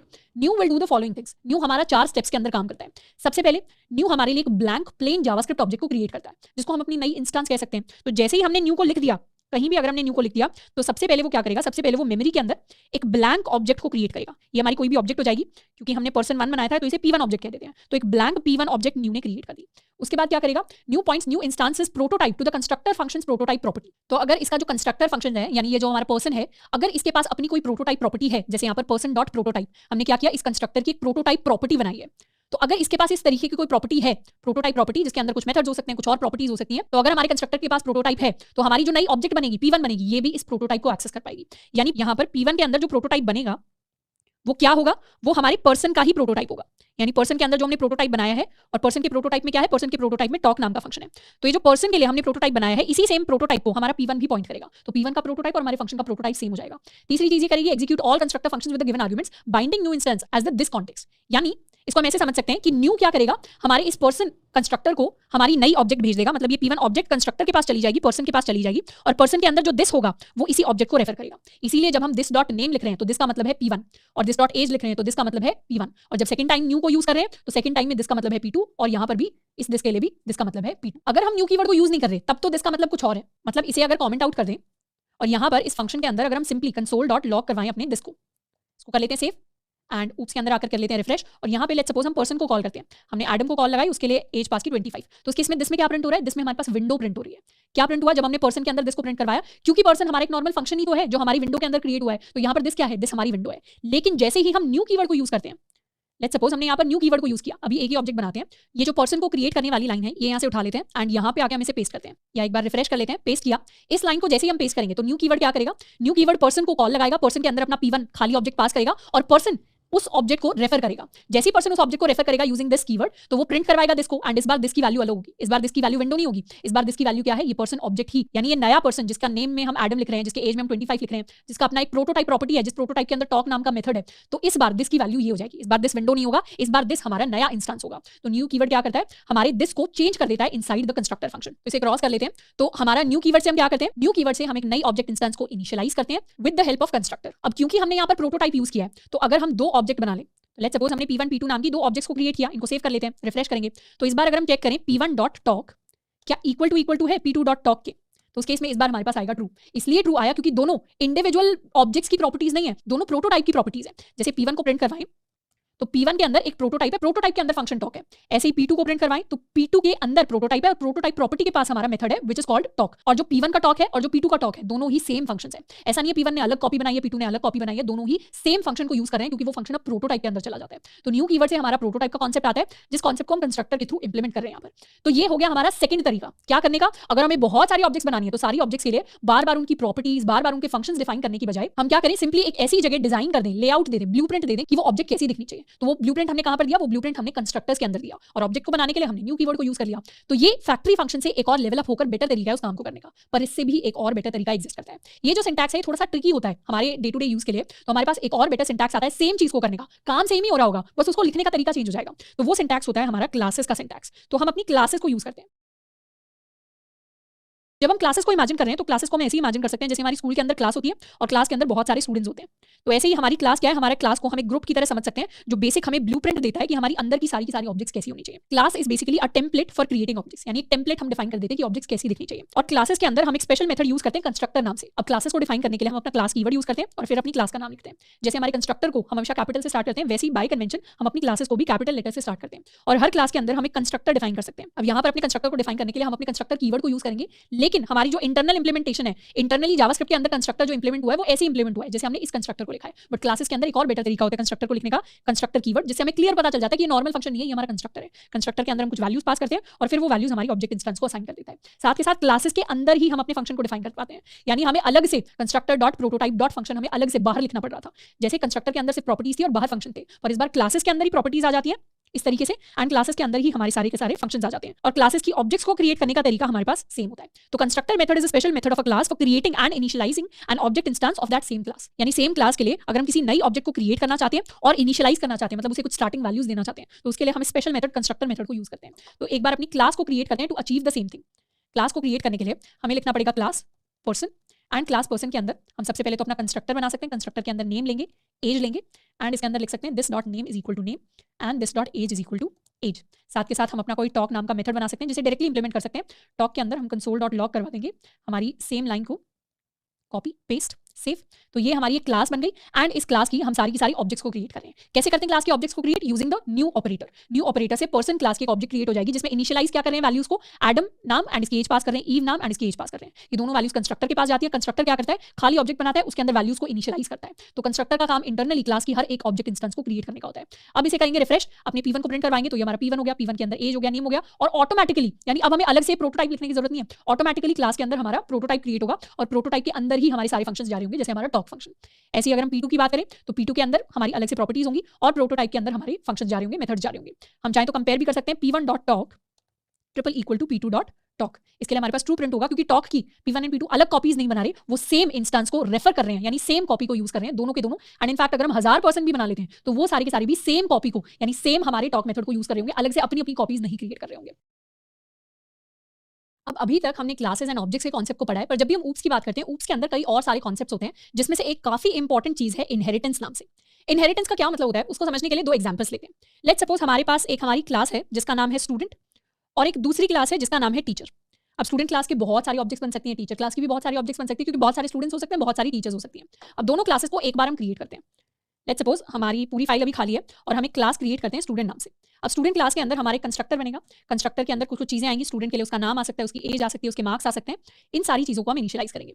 यहाँ पर लिख देते हैं this dot name is equal to name, this dot age is equal to age and this dot marks is equal to marks. इसके साथ में student के पास अपना एक टॉक नाम का मेथड होगा, तो यहाँ पर स्टूडेंट के लिए टॉक लिख देते हैं और टॉक में console dot log high I am और फिर स्टूडेंट का नाम, तो दिस डॉट नेम। इस तरीके से हमारे पास एक स्टूडेंट क्लास आ गई। अब हम चाहें तो स्टूडेंट क्लास की बहुत सारी ऑब्जेक्ट्स को क्रिएट कर सकते हैं। Let student 1 is equal to new student and student के अंदर हम स्टूडेंट का इन्फॉर्मेशन पास कर देंगे, एज पास कर दी हमने, मार्क्स पास कर दिए एंड इस तरीके से अब स्टूडेंट के लिए अलग अलग प्रॉपर्टीज एंड अलग अलग फंक्शंस को एक्सेस कर पाना पॉसिबल होगा। रिफ्रेश करेंगे, स्टूडेंट 1 के लिए हम चाहें तो उसका नेम चेक कर सकते हैं या फिर इसके लिए हम किसी फंक्शन को कॉल लगा सकते हैं, तो हमारे पास कुछ रिटर्न होकर आ जाएगा या कुछ प्रिंट होकर आ जाएगा। तो ये तो हो गई हमारी स्टूडेंट क्लास। जैसे हमारी स्टूडेंट क्लास थी वैसे ही हम एक और क्लास बना सकते हैं टीचर नाम से। तो एक और क्लास बन जाएगी हमारी टीचर। टीचर के पास भी अपना नेम होगा, अपना एज होगा। अब टीचर के मार्क्स नहीं होते, पर टीचर के पास ये पता होता है कि उनका सब्जेक्ट क्या होने वाला है। तो this dot subject is equal to subject हम यहाँ पर लिख सकते हैं। अब टीचर के पास भी अपना एक टॉक फंक्शन होगा, क्योंकि टीचर भी बात कर सकती है। तो ये एक हमारी अलग क्लास हो गई स्टूडेंट नाम से, और ये हमारी टीचर नाम से क्लास हो गई। अब हम एक चीज नोटिस कर सकते हैं कि student class and teacher class के अंदर कुछ चीजें हैं जो कॉमन है, जैसे इनके अंदर नेम एंड एज कॉमन है एंड टॉक वाला फंक्शन कॉमन है, और टीचर के अंदर भी यही दोनों प्रॉपर्टीज एग्जिस्ट करती हैं और टॉक वाला फंक्शन कॉमन है। अब हमने ऑलरेडी पढ़ा है कि जो हमारा कोड है उसके अंदर चीजें बार बार रिपीट नहीं होनी चाहिए। तो इस तरीके के जो रेपिटेशन है उनको ऊप्स के अंदर हम कैसे हैंडल करते हैं, हम क्या करेंगे, जो भी चीजें दोनों क्लासेस के अंदर रिपीट हो रही हैं उनके लिए एक और नई क्लास क्रिएट कर देंगे। तो हम एक और नई क्लास बना सकते हैं, क्लास पर्सन, और पर्सन के अंदर जो कंस्ट्रक्टर होगा उसके अंदर नेम एंड एज आ जाएगा। तो यहाँ से पर्सन जो भी हमारा व्यक्ति होगा उसके लिए हम उसका नेम इनिशियलाइज कर देंगे, एज इनिशियलाइज कर देंगे, और साथ के साथ उसी पर्सन के अंदर हम एक टॉक नाम का फंक्शन जो है उसे क्रिएट कर देंगे। तो ये हमारी पर्सन क्लास होगी। अब जो चीजें पर्सन क्लास और स्टूडेंट टीचर क्लास में कॉमन है उनको हम यहाँ से हटा सकते हैं। जैसे स्टूडेंट के अंदर अब हम ये नेम एंड एज हटा सकते हैं, ये टॉक फंक्शन हटा सकते हैं। सेम हम टीचर के अंदर नेम एंड एज हटा सकते हैं और टॉक हटा सकते हैं। अब इसको करने का बेसिक आइडिया ये है कि हमें इनहेरिटेंस परफॉर्म करना है। इनहेरिटेंस का मतलब होता है कि एक हमारे पास कोई पेरेंट क्लास होती है और उसे हम अपनी बेस क्लास भी कह देते हैं, और पेरेंट क्लास से हमारी कोई चाइल्ड क्लास है जो कुछ प्रॉपर्टीज इनहेरिट करती है। प्रॉपर्टीज इनहेरिट करने का मतलब है कुछ प्रॉपर्टीज हो गई या कुछ मेथड्स हो गए, उनको ले लेना। जैसे हम अपने पेरेंट से कुछ प्रॉपर्टीज इनहेरिट करते हैं, कुछ आदतें इनहेरिट करते हैं, वैसे ही हमारी चाइल्ड क्लास हमारी पेरेंट क्लास की सारी प्रॉपर्टीज और सारे मेथड्स को इनहेरिट करेगी। मतलब जो प्रॉपर्टी या जो फंक्शन पेरेंट क्लास के अंदर लिखा हुआ है वो सारे के सारे फंक्शंस को हम चाइल्ड क्लास के अंदर यूज कर पाएंगे।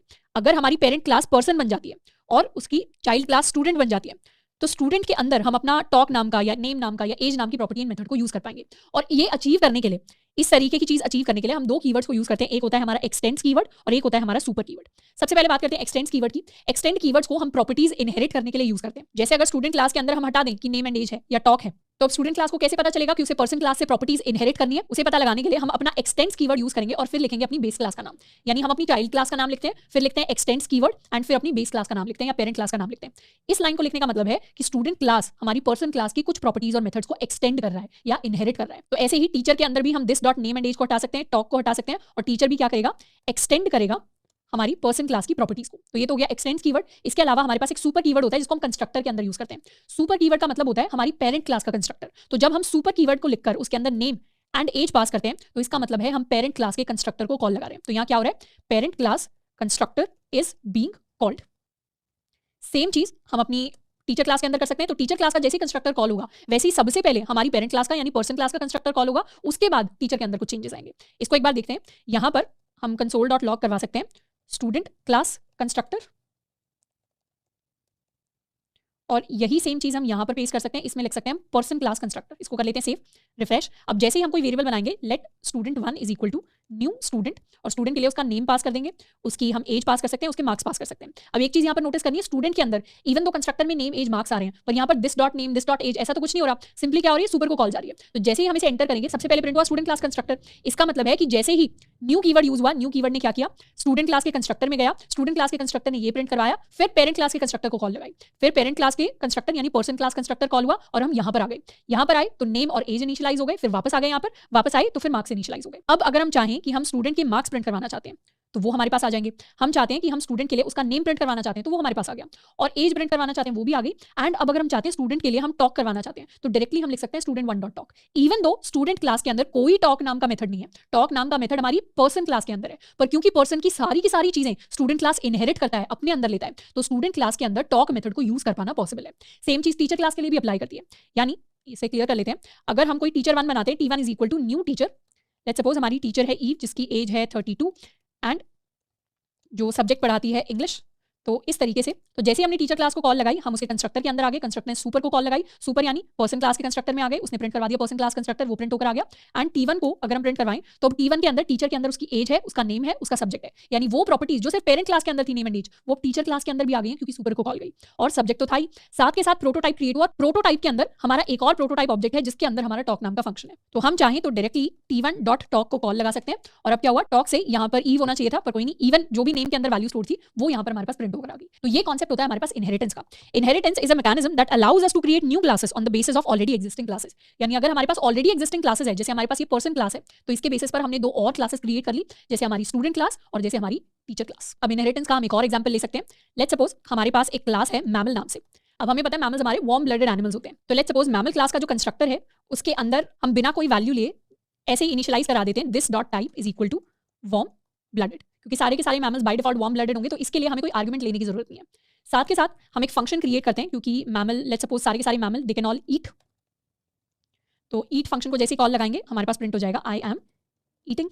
इसको कर लेते हैं सेव। तो ये हमारी मैमल क्लास हो गई। अब मैमल क्लास के अंदर साथ के साथ हम कोई नेम एक आर्ग्यूमेंट है जिसे ले सकते हैं और दिस डॉट नेम को इनिशियलाइज कर सकते हैं टू आर नेम।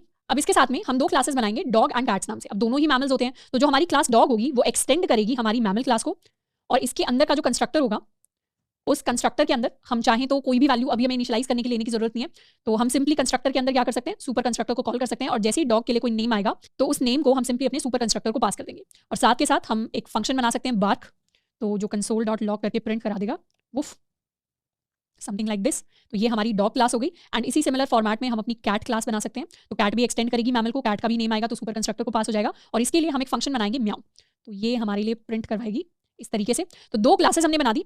हमने शुरुआत में एक मैमल क्लास बनाई। ये मैमल क्लास क्या है, ये मैमल क्लास हमारी बेस क्लास है, या इसे हम पेरेंट क्लास भी कह सकते हैं। और ये जो डॉग क्लास है ये उसकी चाइल्ड क्लास है, एंड ये जो कैट क्लास है ये भी उसकी चाइल्ड क्लास है जो मैमल क्लास की प्रॉपर्टीज को इनहेरिट करती है।